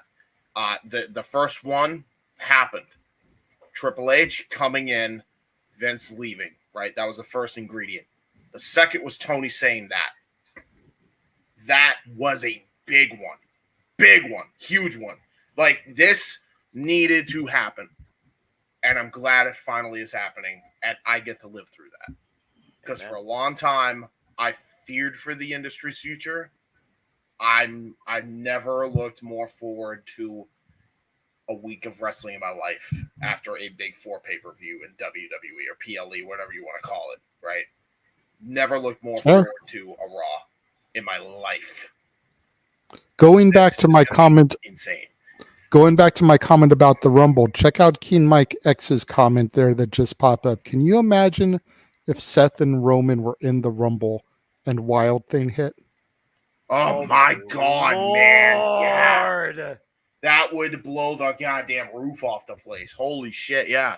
Oh, not to mention, too, by the way, freaking, could you imagine, you got even from a younger guy standpoint, and I know you don't like this guy much, right? But say Goldberg has one last appearance in the Rumble, and then Wardlow's music hits, dude. The moment would be made for that guy. For real. For real. That's huge for him. I can't argue that. It's crazy the possibilities that could happen 5 years down the line, 10 years down the line. Yeah. Professional wrestling is here to stay, and brighter things are definitely coming every single individual's way. Thank you for saying what you said, by the way, Jack. I appreciate it. Gentlemen, we come to the main event. That's awesome. And we discussed, Noah brought it up. Today's card, if you're on the East Coast, tomorrow's card, if you're still on the West Coast. Final thoughts before Ric Flair's third final match. Is that less than That's for sure. Because there was him versus Michaels at WrestleMania. Yep. Then here was his final TNA Impact match. With Sting. And then there's this. Jeez. And I'm going to go first here. and then I'm going to turn it over to my cohort, Jeff, because me and him have talked a little bit about this. When we picked him up yesterday, brought him back to the apartment. Now, you know what? I'm going to have you go last because I want to see what James and Noah have to say about what I'm about to say. Oh, damn it. My first question to you two gentlemen, before I go into my thoughts, is have either of you seen the episodes on YouTube chronicling the Ric Flair's last match, the 3-part show? Yay or nay? Absolutely. Okay, yes, He has. James? I haven't, believe it or not. I haven't gone. Okay, so I'm going to start with you then, Noah. I sit here and I heard Jeff speak highly of this because he watched these as they aired on Fight TV. Okay, ad-free shows. Want to make sure I get the proper plug out there. So he watched these as they aired on ad-free shows, and he told me about how great they were. And then, ain't he great? And then they get loaded up to YouTube, and I saw the first 2 up, and I'm like, okay, I'm going to sit here, I'm going to watch this. And I watched part 1, and I'm like, okay, good groundwork for the story, seeing fun with Rick in the match and everything. And at this point, I already know who is in the match. Yeah. But it's fun kind of see everything kind of play out on TV now. Right. Yeah. And you're seeing Lethal and Rick in there, and you're laughing, and they're working together, and ha ha ho ho. Little backstory. Okay, episode done. Then you get to episode 2. And you start to get the real build for the match. Yes. You get the scene of Jay Lethal asking Rick if there's any room on the card for him to be in a match, and Flair telling him no. Mm-hmm. Then you go to the press conference and you see Rick hand the moderator 2 tickets to hand to Jeff Jarrett so him and his dad can be front row of the show. And then you cut to the press conference is over and Ric Flair leaving and Jay Lethal confronting him in the parking lot and Jeff Jarrett getting involved and trying to pull Lethal off of him and trying to help Rick up, and Rick telling you, fuck off, Jarrett, I don't need your help, to the beatdown and everything. And I swear to God, Noah, they have painted the heels in such a sympathetic light that you're like, you know what, Flair, fuck you. You know, we're supposed to be opposed to Lethal and Jarrett in this match. They're supposed to be the heels. But the way they built this angle and the way Rick handled himself, because Rick is Rick, goddammit. Damn right. It's like the freaking Jim Carrey Grinch movie where they give the Grinch this 45-minute backstory of how the Whoville kids bullied him and mistreated him, so that when you find out why the Grinch is the way the Grinch is, you're like, you know what? Fuck Whoville. You guys deserve this shit from the Grinch. Yeah, I love that movie, by the way. You guys deserve, Flair deserved to get jumped the way that he treated Lethal, the way he was treating Jarrett. He deserves a grade A beatdown in the middle of the ring. Like, they have done the worst job of building Flair as a baby face in this because he's out-heeled the heels. Yeah. Dirtiest player in the game. Yeah, that's true. I'm sitting here scratching my head, and, you know, Jeff's like, well, are you passionate about the match? Well, yeah, but I'm passionate for all the wrong fucking reasons. Yeah, yeah. It's a... I should want to see Jarrett and Lethal get their asses handed to them. Yeah. But instead, I want to see them beat the living hell out of Flair and Andrade. As if you needed any more reasons after the plane ride from Hell Doc. Right? Yeah, like, I mean, holy hell, you know? Cool. Like, great.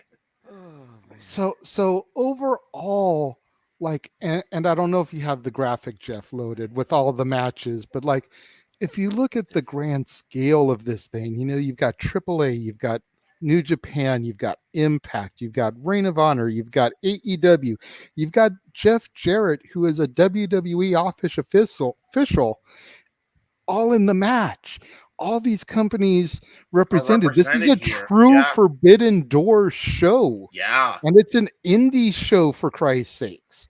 And I'm Under the ready. Jim Crockett banner. Bought, by the way. Yeah. You know, it's like, what the hell? Yeah. So on the surface, this show is like, oh my God, the things that they're doing. Right. The people that are involved. They have tons. Four But corners then the match way that alone. the way they have built this main event, it's like you don't feel bad for Rick. Mhm. Noah, am I completely crazy, or am I right there? Are you there with me? Talk to me, man. Simple man, simple take. Give it to me. A simple take. That's an understatement when it comes to this. When I think about this is one of the most compelling stories I've ever heard when it comes to you question a man's merit to go through a wrestling match, but then you also really at this point just want to see him get his ass kicked.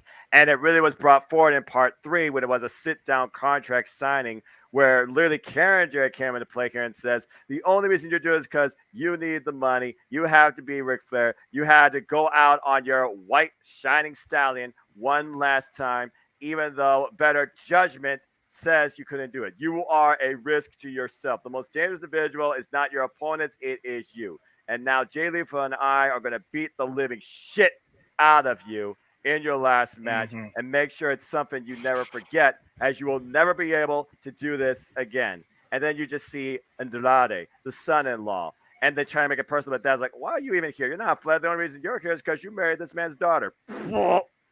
So everything about this, when it comes to storytelling, has flipped the narrative upside down to who are you with? Are you with the greatest of all time as the city honors him?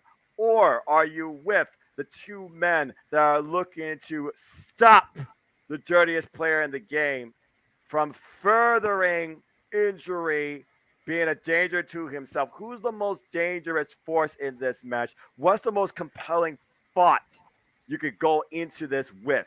Which side are you leading on?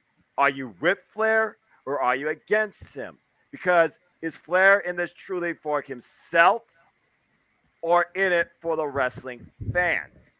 We're here to honor the Nature Boy. That's really what it's at heart. And all those who want to be a part of it, oh, they're a part of it all right. But at the end of the day, it's still about the man himself.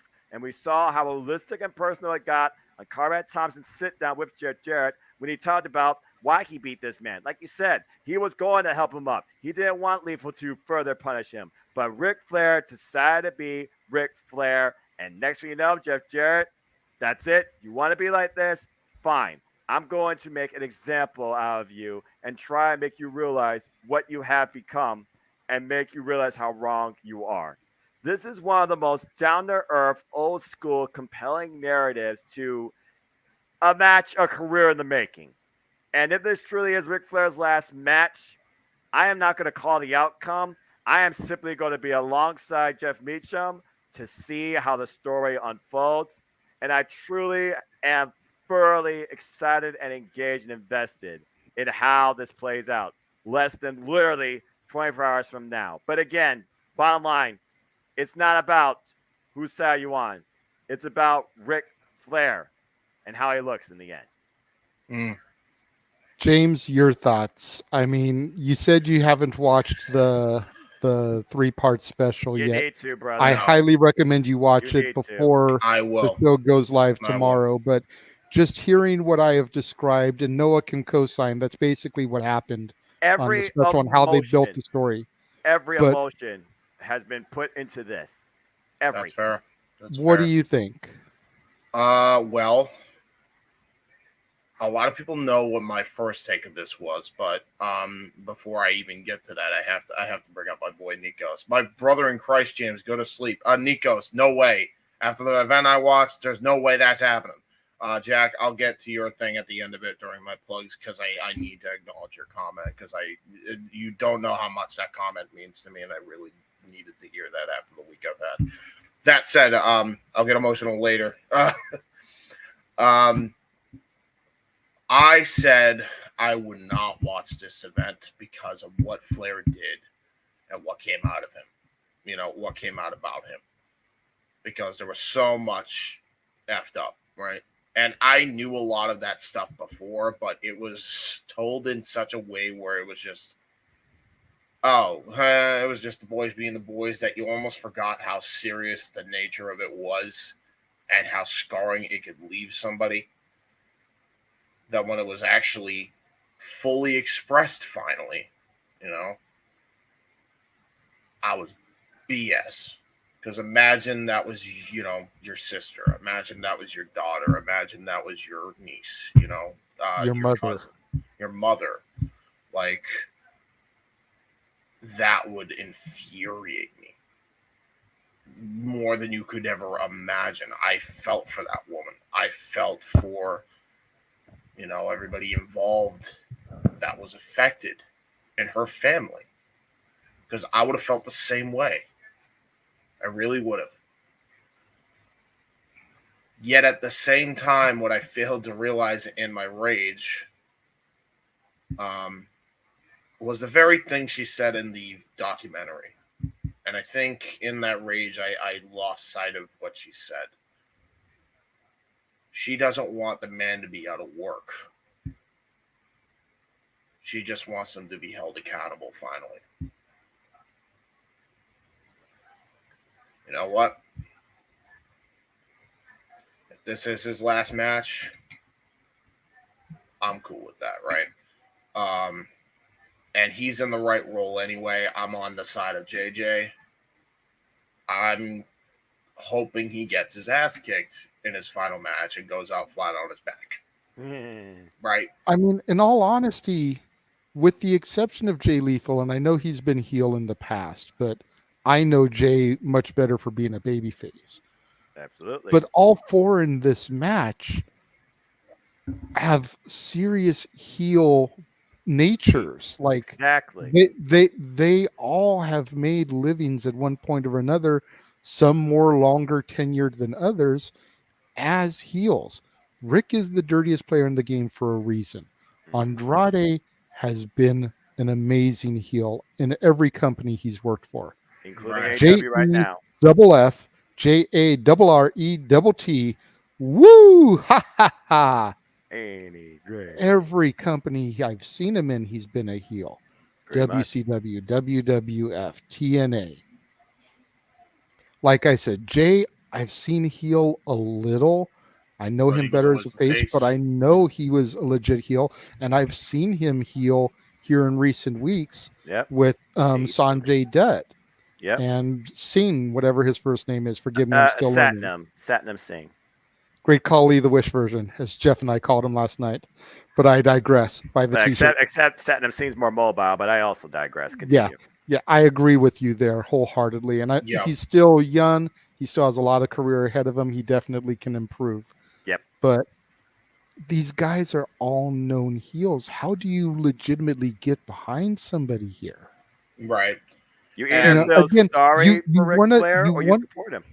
Yeah, you want to get behind Rick because it's his last match. Exactly. But like I said, the way they've painted this portrait in the canvas, it's very hard with the documentary, the Plane Ride from Hell documentary that came out, with the 3-part show that came to the ad-free and now is on YouTube. Gonna turn it to you, boss man, to bring it home. I wasn't finished. I wasn't finished. Go ahead, James. I'm sorry. Go ahead. Sorry. I had to make this point. That wasn't even the main thing that made me buy the show, because I still can acknowledge what she wanted and still not watch the freaking guy's show. Right. True. Right. This son of a bitch Conrad made a Forbidden Door card. Yeah. That's what it is. Look and at he this made a better goddamn one than lineup. Tony. And this is right. The 3 matches that were already announced, right? That I remember being announced was the Wolves versus the Motor City Machine Guns, which I've always wanted to see for the life of me. Oh my God, I've wanted to see that match for so long now. Only happened once before. And it only happened once before. The Briscoes versus the Von Erichs. Are you kidding me? That match is going to be a belter in its own right.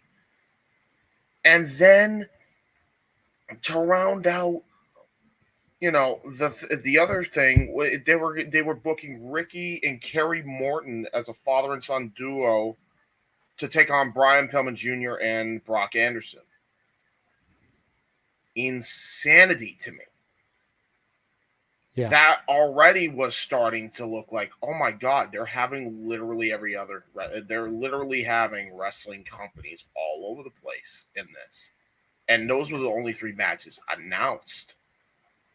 And then you add the 4 corners match, and then you add, the New Japan Dojo match that they're putting on there. 2 of the most premier strikers in the dojo, by the way. You add the Knockouts women's division on the card for the damn championship with Rachel Ellering and Deonna Purrazzo in the mix on that one. That's going to be a freaking technical masterclass. You have like Davey Boy Smith versus Killer Cross.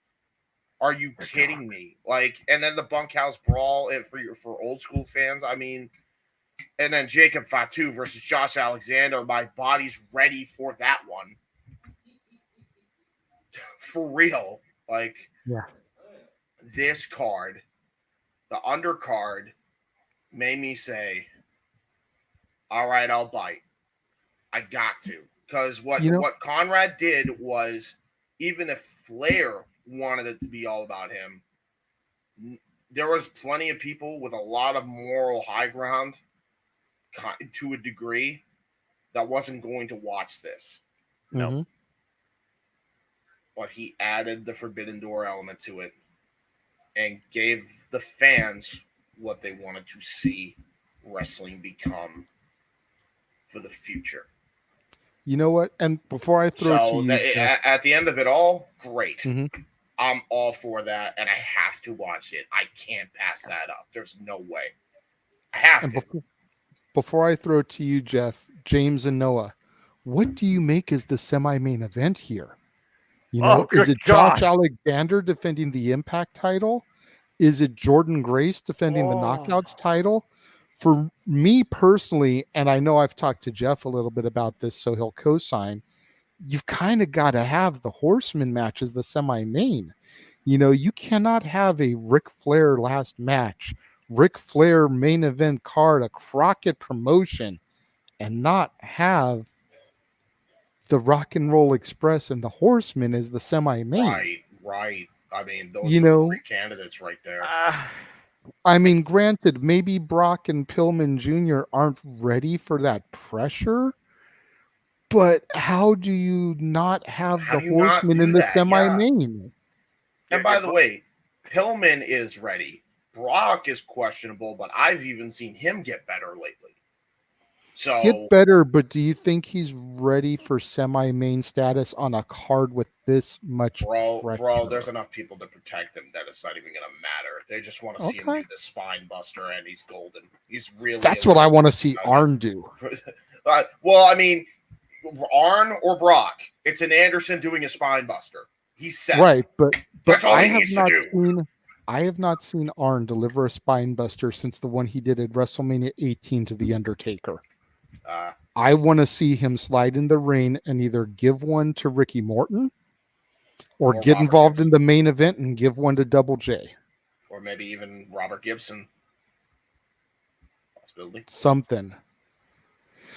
All right. Jeez, to bring us home on the main event, JEFFMEACHAM. Ha ha ha. Take it away, sir. Take us home, Anyway, Jeff, right, because Jesus. I have been very mixed about this for a month. I say that. Same. More so the last couple days, I'll tell you why. I finally got a chance to listen back to the entirety of the My World Library since the press conference. Not just the one that had Jeff and Karen and Jerry. It made me want to blow my brains out in the middle of a bus stop waiting to go to the grocery shopping. Oh my God. Jeez. Jerry Jarrett needs to put out to pasture like with the rest of the glue factory, and Karen just needs to have a fucking muzzle. Oh my God, they both bug me. However, Jarrett did a show with Paul because Conrad was not talking to Jeff at that point, about the Steiner brothers. But the very first few minutes of that was Conrad was recording content, even though he said he couldn't record with Jeff, which I found very shitty of Conrad, to be honest with you. And he had said, somebody asked him about, I thought you said you would never promote again. And it's like, well, promote a show ever. He's like, well, the opportunity presented itself, so here I am. And then he completely buried Jarrett's involvement early on in planning it. So what you said just now about, Jay and Jeff being painted as the sympathetic heels, it's like Conrad did it to himself too. It wasn't just Flair telling the Jarrett family to F off. It wasn't just, Flair telling Jay Lethal, you're opening match guy at best. Mucker Feather, Rick, he beat you in the middle of an Impact ring when you should have been wrestling that there anyway. Yep. So as much, and it all goes back, Jay, it really does, to this. I was so honored, still am, to have been a small part of a big deal, as Pete Rose said when he was up in the Hall of Fame. I was one of roughly 75,000 people out of 6 billion on the planet that had a paid ticket to see Ric Flair's last match. And now Rick and his son-in-law, who's a lion-ass podcaster, turned out to be pro after all, have taken that away from me. And I felt that way the minute they announced this shit. And I allowed myself to get wrapped up in it because I don't like Jeff Jarrett. I don't like the fact that he, was given a Horseman spot because the office wanted it. I don't like the fact that Jay Lethal, was written into this as a sympathetic, as a heel character by punching Rick right in his surgery. I haven't liked the build. You're 100% right. The build at past episode 1 has been backwards. I'm not happy with it at all. I'm really not. And when you talk about the fact that you've got such a stacked card here tomorrow night, like you said, the Knockout Championship in a 3-way, whatever you think of Jordan Grace right now, a lot of us don't think about Jordan Grace after her Benoit comments and the fact that her husband is now being dragged under that bus with her dumbass. Rachel Ellerine's a legacy Crockett person. Have her win the championship at a Crockett show. Why not? Paul's daughter. Why not? James, you mentioned it. I am here for this shit right here. All day, all night. Hell, make it a Flair comment. Twice on Sunday. Woo! Do it twice. I'm here for it. This tag team match, which I think the independent show they were at is the one of the boys. Were you there with these two guys' teams, or was that a different show I'm thinking of? Because I swear I remember seeing this match in person, but maybe I'm remembering incorrectly.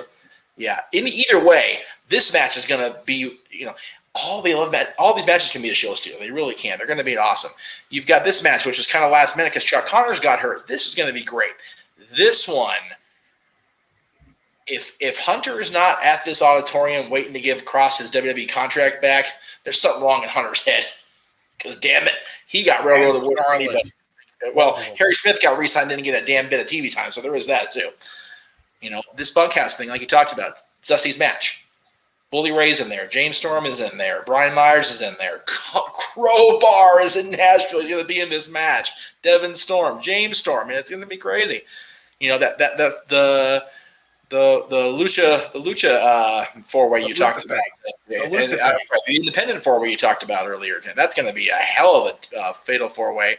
But then, how do you not make the representatives of the Rock and Roll Express, the representatives of the Horsemen, ready for prime time or not, the semi-main on a Crockett show, and then you've got this main event that we've said has been built backwards. I am looking forward to it still. I'm looking forward to being on the call. I'm looking forward to, teaming up with Noah for my first bit of commentary live as a show happens in 17 years. I'm nervous as fuck. I'm not going to lie. I really am. And I'm more nervous. No. How much wrestling I cannot in this? Be 100% objective because I don't like the fact that you know what it is? I don't like the fact that they've turned the podcasting into the television shows to drive the pay-per-view. I think that's wrong of them. I think that we said it in the car coming up here yesterday. Either we get the thing on Monday or whatever hell day My World airs for the ad-free show, folks. I forget now because I've listened to my damn podcast the last 2 weeks. either we get we had a great show, Connie. Yeah, it was good, man. Or where do you go from there otherwise? So it feels like it just feels so, again, Bass Ackwards booking. This didn't need to, it didn't need to be this way, Rick. It didn't need to be this way, Conrad. It didn't need to be this way, Jeff, Jay, Rick, and Andrade. It just needed to be a send-off.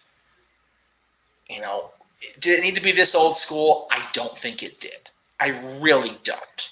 And I know the Crockett's are all about old school, and I know that, they really wanted to make us feel it, and Lord knows I do feel it. But over the last week, having a chance to hear, and then on top of the Jarrett's going on there, and yes, Karen Jarrett's an obnoxious person, and Jerry Jarrett just needs to be put out to pasture already. But then you turn into Flair's podcast with Conrad David Crockett, and David Crockett is sitting there in a freaking baby song voice making fun of Jarrett the whole show. It's like, you are the baby face, you stupid carny mucker father. And you can't even pull it off. And I'm going to really shit on Conrad, which I've tried very hard not to do.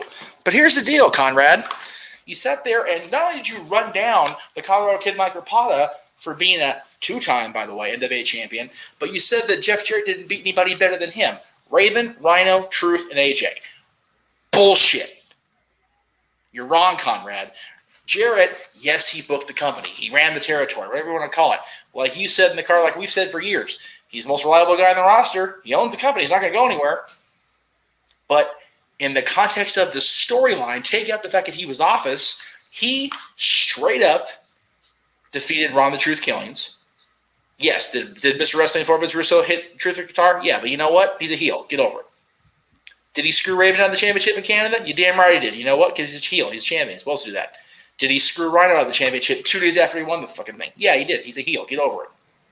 He won King in the Mountain, which is designed to be a heel's wet dream because there's so many shenanigans involved. Every championship he won in TNA as the NWA champion was what your heel champion's supposed to do. That's the whole idea. Which is what you did. And every time he lost, it meant something. Yep. Right. I'm going to speak ill of the dead here. Forgive me. Because I saw the comment earlier about Jarrett in the chat way earlier during SummerSlam. Never drew a dime. Guess what, Mike Graham? You were second generation of one of the best promoters in the entire history of the business, Eddie Graham. You never drew a fucking dime, Mike Graham. You tried to keep Hulk Hogan out of being in the business. You run down people like Jeff Jarrett. You come off very poorly every time I see your face on a documentary. Damn. So, no. Jarrett drew money outside of Memphis, outside of Florida, unlike your dumbass. Yep. I'm going to get so many hate tweets for that. I really don't give a shit. No lies detected. Keep going. I'm just listening. It's just so frustrating that you're speaking truth, because at the end of the day, yeah, No Mercy 99 was headlined by other acts, but there was a shit ton of people who tuned in to see Jarrett in China. Because they didn't know if Jarrett was even going to be there. Because the internet was such a freaking thing by then, they wanted to see if Jeff was going to hold them up. Now, that narrative has been spun out of control the last 20 years, and it's been set straight on my world, and I appreciate that Jeff and Conrad did that.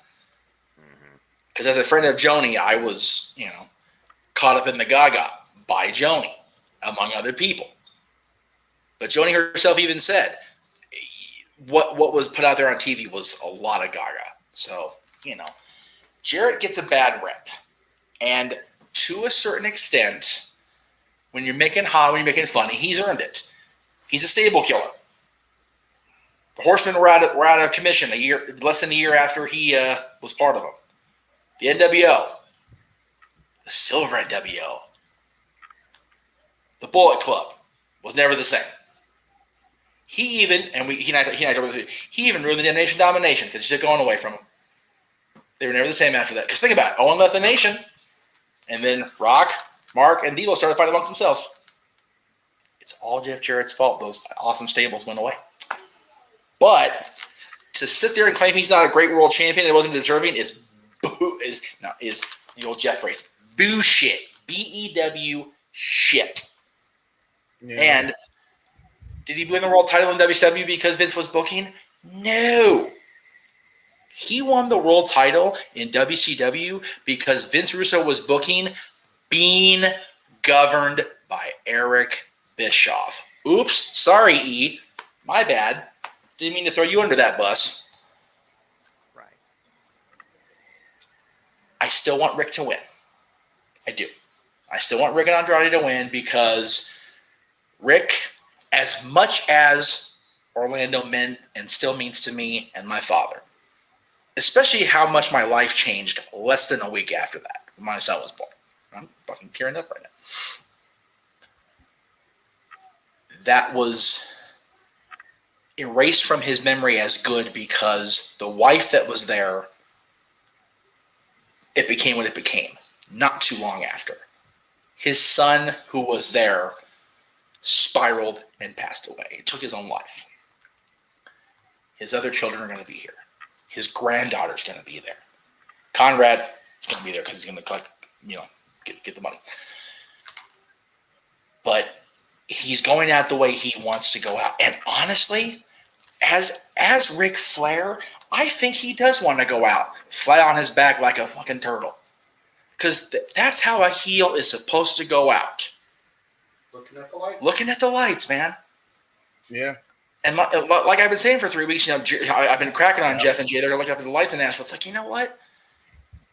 As long as he leaves the ring with his dignity and the way he wants to, I will be a happy fan. So we don't want him going out like Lita did with the wholesale via cram time. Oh, God. No, because he's got the money. The Godfather could. He's proven that over 50 years. Yeah. Longest line. Oldest rise of the longest line, baby. Woo! Can we be on both heard? coasts? Coast to coast around the world. Nature boy. Yeah, there goes Noah, by the way. You just made Noah leave. But, shut up. Shut up. I don't want to hear your bullshit. Just cut this shit. But the other 10 matches, I'm happy to be color commentator for real, dude. This is a stacked fucking card right here. Bloody insane. James, I didn't show you this yet, so forgive me.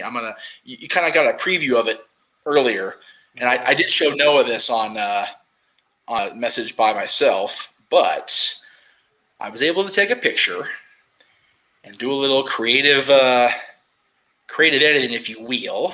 Mm-hmm. So, Noah, when you and I go live tomorrow, and this is the first time anybody's seen this on a public forum here. So, when Noah and I go live tomorrow, since I don't have my green screen with me because that thing's too bitch to travel with, Noah and I will be commentating the last Jim Crockett show, the last Ric Flair show on the Crockett set. That'll be behind us. So let me see if I can pull it off without being a schmutz here. Because Lord knows my technology is not having a good day with that today, but we'll see. Yeah, technology, again, could be your best friend or your worst enemy. I really should know. Right? Right. I should know. No kidding. So, yeah, this is basically what it's going to look like. And, again, it'll be just, you know what? Just give me a second here, Jay. Let me, let's do this. Boop, boop. And... oh, where'd it go? Hey. So again, you can't see the Crockett logos, right? But it still looks you know what that is if you're an 80s wrestling fan. So it's all good. I just need to see a picture and I just know. Yeah, right? Exactly. So I'm looking forward to calling it the other 11 matches, the 10 matches as a fan. Whew. The main event is going to be difficult for a lot of reasons that I've already outlined. But I'm looking forward to it. I really am. And I hope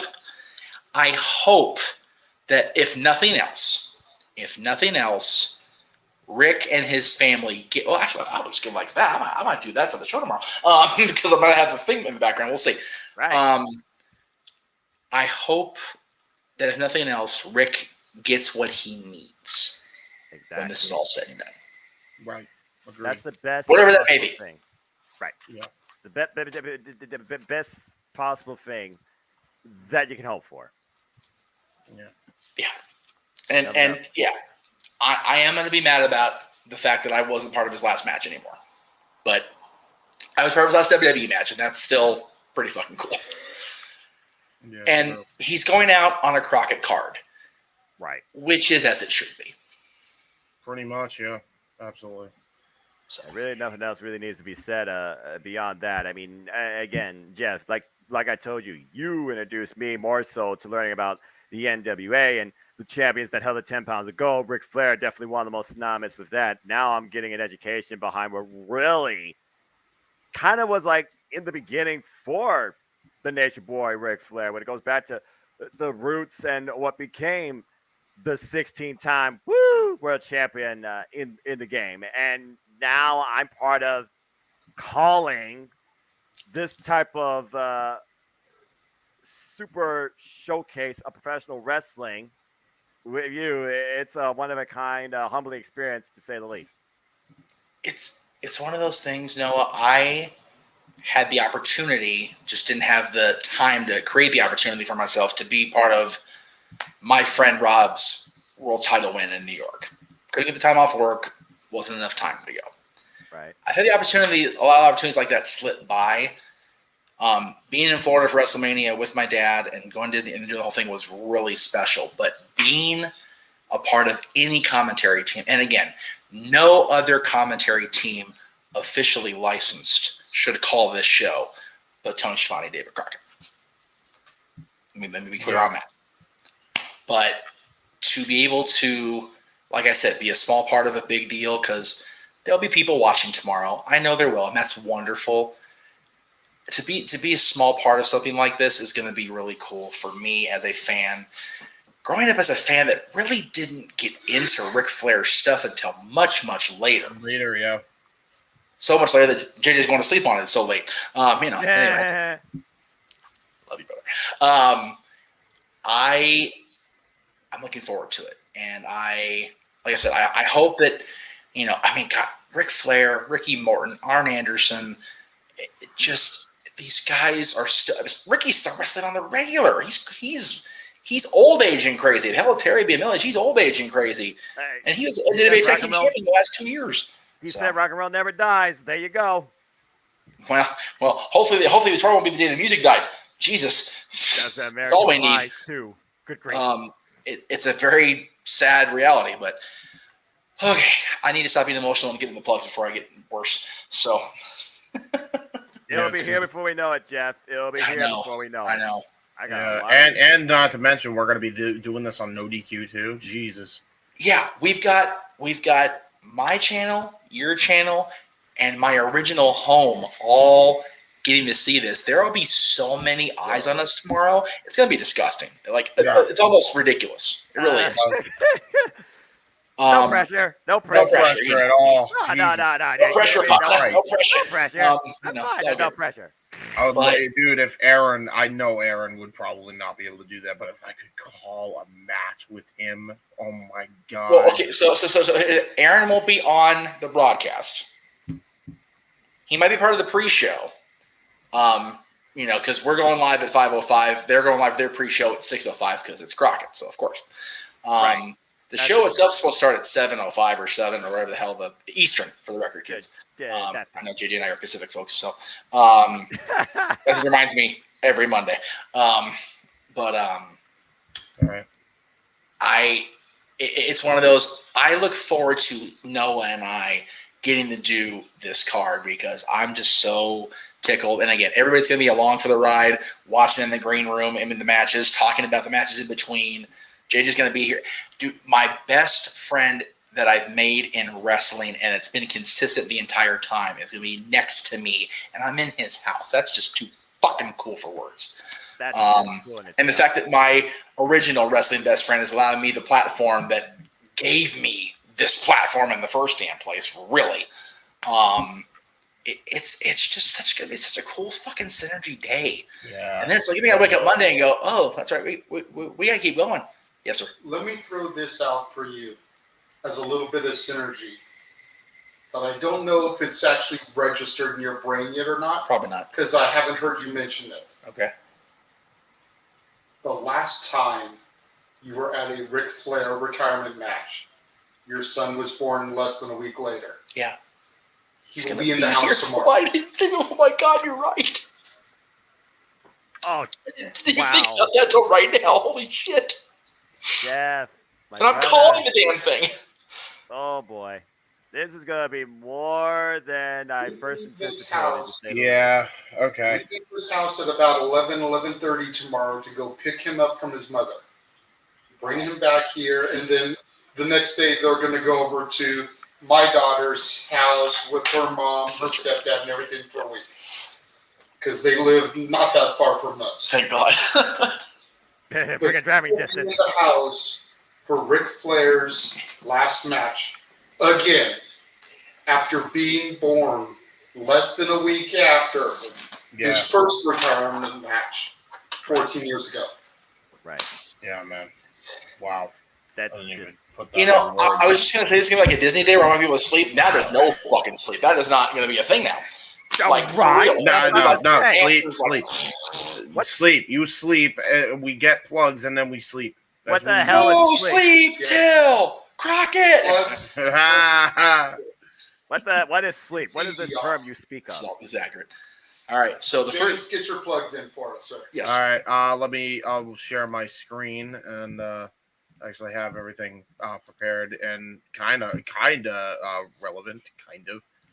Here we go. So I'll start by plugging these shows. Obviously, there were 2 additional ones that I wasn't able to make QR codes for, but Fight for the Fallen, which turned into a couple of emotional streams on many fronts for myself as well, as many people are well aware. So check out the Fighter Fest and check out the Fight for the Fallen, the FTW watch parties. Check out the Indy Force podcast, episode 25. Probably our best episode to date, in my opinion, even though it's long as hell. But definitely check that out. Our Super Mario Brothers Z, and a lot of these things are on demand, by the way, that have been out for a while. The reason why I'm promoting them is because of what I'm about to say next, because I said in my plugs I was going to mention a comment that was commented ages ago. Episodes 1 and 2, voice dubbed by people in FTW Productions. Check that out. Probably some of the best voice acting work we've ever done. On Owen's channel, as we said, AEW Spark is on there every week. First off, so if you haven't yet, go check that out. Y'all you gotta do it very well. Owen's keeping Noah's, first baby alive that got him the views, if you will. Definitely give that a watch because he's doing great things with that. And also, we have been doing every 10 years since 1992. So we did SummerSlam 1992. SummerSlam 2002, JJ, Owen, and I will be doing SummerSlam 2012 on this channel. Nice. And obviously, it comes around full circle with the reaction we did tonight. So, again, check that out if you haven't already. We obviously did Death Before Dishonored. That thing is increasing in views on all fronts on every channel since it dropped. Check that out if you haven't already. Another amazing wrestling show. Check that out. Seriously, it's really, really good stuff that we saw that night. And I want to promote WIW Immortal as well as the Button Mashers Stable Wars, which I've been doing with that man right there in the right behind Michael X is not you, King Mike X, different Michael X, by Michael X. Jack is right in front of him. That is Kuzan. And that man said in the comments section, if you could scroll up to it, Jeff, I'd appreciate it. He said, I'm happy about the fact James gets to show how good he is. Fuck. People don't fully appreciate him, honestly. Man, after the week I've had, after the couple weeks I've had, you can stop sharing my screen now. Those words mean more to me than you know. I appreciate that, dude. I really do. Thank you. You're a good person, James. We appreciate you. Thank you, man. I try. Absolutely. I know I speak for everybody on the team here when we send our thoughts and condolences to you with everything that you've been going through this week, bro. Yeah, man. Across the board for everybody. To address the elephant in the room as far as Raymond goes, you have to remember, sir, this isn't Ask the Dads. This is open mic night. You want to get your topic talked about? It needs a super chat. Yep. And if you're actually paying attention to the comments, King Mike X replied to you earlier. No one takes us home with your plugs. I'm simple as always, folks, because you know me, for I am just a simple man and a lifelong fan of professional wrestling. Damn it! Buy the shirt. Yes, buy the shirt. But also, find me on Instagram, Twitter, and YouTube, and Foster 1916 for all things wrestling. Shout out, of course, to my ATW family on Twitter. I'll be back on the Daily Slam, continuing bringing you AEW Rampage and Dynamite recap and reviews. I'll definitely be back on my Simple YouTube channel with more Simply Predicted panels, including but not limited to Impact Emergence, AEW All Out, NWA 74, and so much more too, and Clash of the Castle. And as Jeff alluded to, literally within less than 24 hours, I'll be right back here. Got a lot of research to do. Bringing you play-by-play reactions, commentary coverage too on this incredible super show of professional wrestling entitled Ric Flair's last match. And there's still so much more to come to in and out of all of our YouTube channels. But also, as I'd like to conclude, there are no winners, no losers, no betters. They're just fans with no opinions for this passion we all share. At the end of the day, folks, support one another, respect each other, protect your mentality too, and just enjoy life and enjoy professional wrestling too. It's as simple as that. And let me just go and throw out another plug for Noah. I saw your Simplin predictions for SummerSlam. Hell of a show, sir. Yes. Thank you. Yes. We watched it today. It was good. We watched it today. Watched it before we came on the air today. I wish I could have been on there, man. It was just, I knew that was going to be one I couldn't make after. Yeah, you're all good, brother. Again, still predicting. As long as wrestling keeps going, and I still have a voice, trust me, I will too with those panels. And all are welcome. And stay tuned because that will be an FTW Productions staple called Simply Predicting with an intro made by yours truly. Love it. Love that shit. Jeff, go ahead and do your plugs. Well, okay, cool. All right, where am I at here? Okay. That way I don't know what to plug. Oh, I got you. Okay, good. Fair enough. We do so much shit together at this point. Pretty much.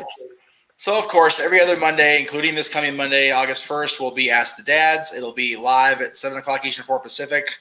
Relatively speaking, to me getting over to where I'm going to go Monday, and we'll see how things play out. Hopefully, I can get in the chair and actually turn the phone on, and we'll see how that plays out. If not, we'll figure it out. Tuesday. There it is. Of course, the flagship, baby. The mothership, if you will. Dusty was there about the 6:05 slot. This is 10:05 Eastern after NXT. Talk Wrestling, of course, has put me where I'm at on both channels, and I really appreciate that. I get the opportunity to broadcast on Greg's channel and on JD's channel. It's very, very appreciated.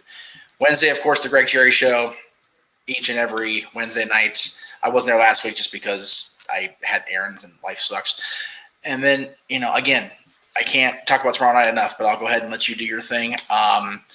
We did run the trailer. I did not realize that I did not have the 31 graphics for your month coming up. But I know tomorrow you have a show that's going to talk about the craziness over there. So by all means, talk about the war zone because I definitely want. I can't recommend his show enough because he's got such a ridiculous collection and it just keeps growing. And I love hearing him talk about it. Such good shit. There you go.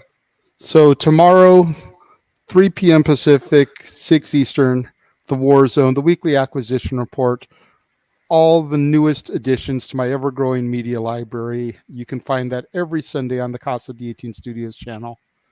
Monday, we're going to start a brand new theme, brand new month. It's my birthday month, so we're going to be taking a look at some of the films that I grew up loving, whether it's from my childhood or my teen years or even into my adulthood. We're going to be starting off on Monday with Little Monsters, with Fred Savage, Howie Mandel, a very young Ben Savage, way before Boy Meets World and everything. Daniel Stern, who would play the narrator on the Wonder Years for the grown-up version of Kevin Arnold, for which Fred Savage was the young Kevin Arnold. So there is a lot of synergy in this movie. Wednesday, we've got Like Father, Like Son, Dudley Moore and Kirk Cameron, essentially a male version of Freaky Friday. Friday, very similar movie, Vice Versa. We've got Judge Reinhold and once again Fred Savage in it. So you get to see whether you like Dudley Moore and Kirk Cameron or Judge Reinhold and Fred Savage. If you don't have the images, sir, just go ahead and take the Warzone one down, like at least see me talking. Vice Versa is funny to go back and watch it these days because at the end of the day, you've got Judge Reinhold as an overworked department store employee with a son named Charlie who doesn't have time for his son. Film takes place around Christmas time. And then you fast forward a couple years to where you'd see Judge Reinhold opposite Tim Allen. Tim Allen is an overworked father, doesn't have time for his son, named Charlie, around Christmas time. Is like seeing the synergy here again. It's just like really weird when you watch it back in retrospect because Judge Reinhold is essentially the Scott Calvin role in the Santa Claus in this movie, with a son named Charlie to boot. Like, it's hilarious when you look at it in retrospect. And that all starts Monday on the Casa D18 Studios channel. And then a week from Monday, myself and Jeff, new episode of The Dad's Not Always on Wrestling, an episode I know Jeff is looking forward to. We're going to be discussing the top 10 Eagles songs. That'll definitely be on the list. Especially with what you told me about the fact that the songbook's over there with the guitar. Like, I want to have Dylan try to play those songs when he's here. If we don't have a guitar here. Shit, forgot about that. It's all right. It's all good. Yeah. Oh, so good. So good. I'm so excited about that show, too. Yeah. The Eagles for Jeff are like the Beatles for me. Like, they are the group that he grew up with. So for us to be their waxing proxy on their top 10 songs, and we discussed this a little bit off camera, he's gonna mainly be diving into like the deep album cuts that maybe people don't know as much, whereas I'm gonna be covering essentially the greatest hits. Fair enough. I told him I came up with a list of, I think it was 14 songs that I wanted to put on my top 10 lists, and I was like, okay, look, I won't tell you where I rank them. Here's the 14 songs I have. I'll let you know which 4 I eliminate. You still won't know where everything is ranked. That way, if you want to use these 4 songs on your list, go right ahead. And you know what songs I'm going to have. Just won't know where they fall. That way you can help fill in your list a little bit more. So he does have some oldies but goodies, if you will. But the majority of his list are going to be deep album cuts that maybe you, the fans, don't know so well. And after hearing Jeff speak passionately about this band that he loves and these songs that he loves, you'll dig through the Spotify collections, or if you have vinyl like us old folks, or if your parents have vinyl like us old folks, you'll dig through their old record collection to find some of these and listen to them.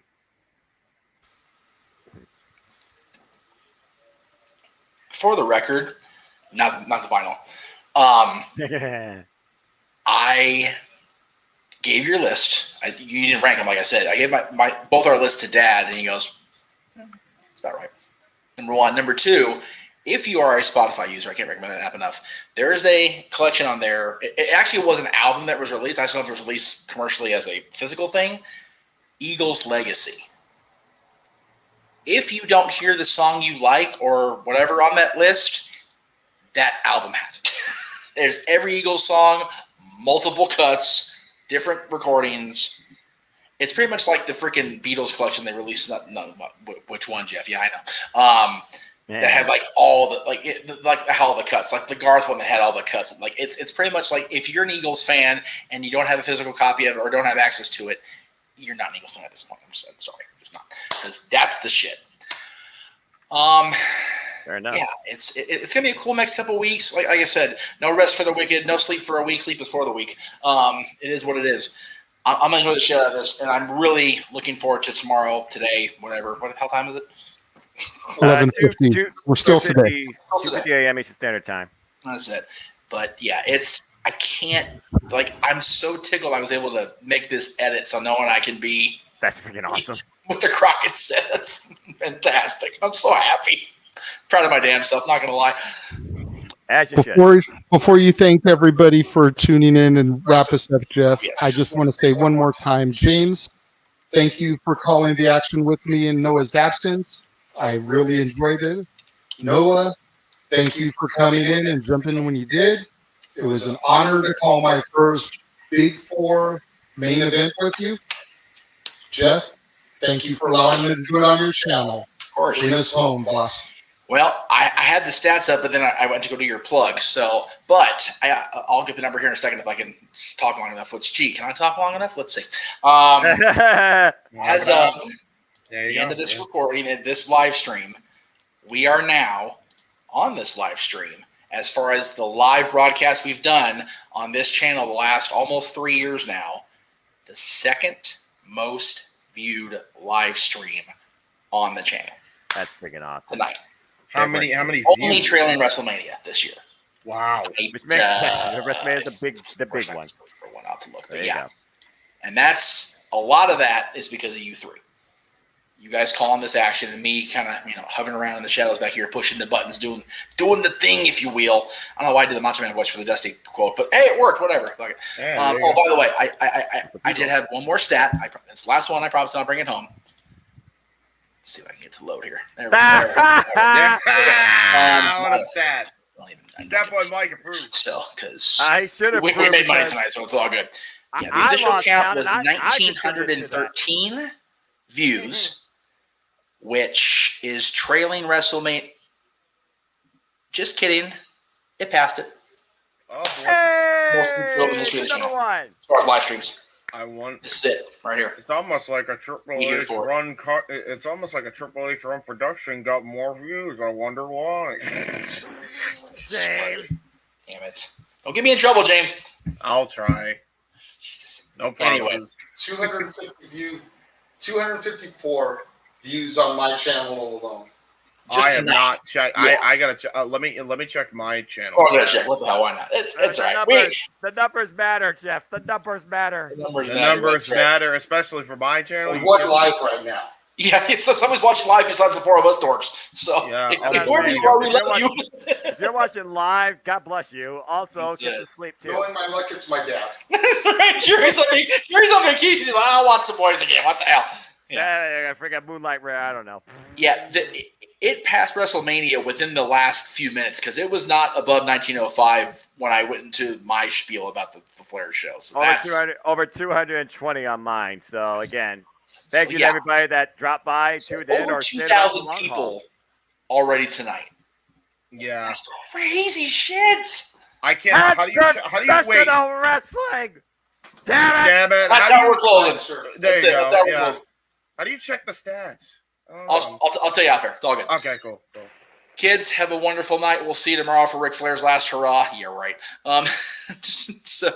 Raymond's still watching. God bless you, Raymond. We appreciate it, man. Did we watch the Nunes fight? No, we've been doing this for 8.5 hours. Yeah. And Nunes like $75. This is free on the cock. You kidding me? All I gotta say is, if we're talking about Forbidden Door, this is another thing that needs to happen. Nunes versus Ronda Rousey. Yeah, man. I don't know. I don't want to see that again. Nunes don't whoop that ass. Hey, Ronda Rousey, she's a heel now. Maybe she can get it back. This is true. It is wrestling. It's not MMA. So okay. If you haven't watched the UFC and you want to, well, turn away. Did Nunes win the title back? Anybody know? That's right. We're Wrestling Channel. So it really doesn't matter tonight. Thank you. There you go. Anyway, crazy awesome fun. There you go. Okay. Tell us off there, MMA 97. Thank you all for watching. For the Renegade, for the simple man with a spectacular voice, for James Hebert. I don't want to give you the vulgar name because you've actually been a really good boy tonight. I am the West Coast Professor Jeff Meacham. We will see you guys tomorrow for his last match and all week long on the Simple Man Studios, J95 Studios, the Casa D18 Studios, and of course,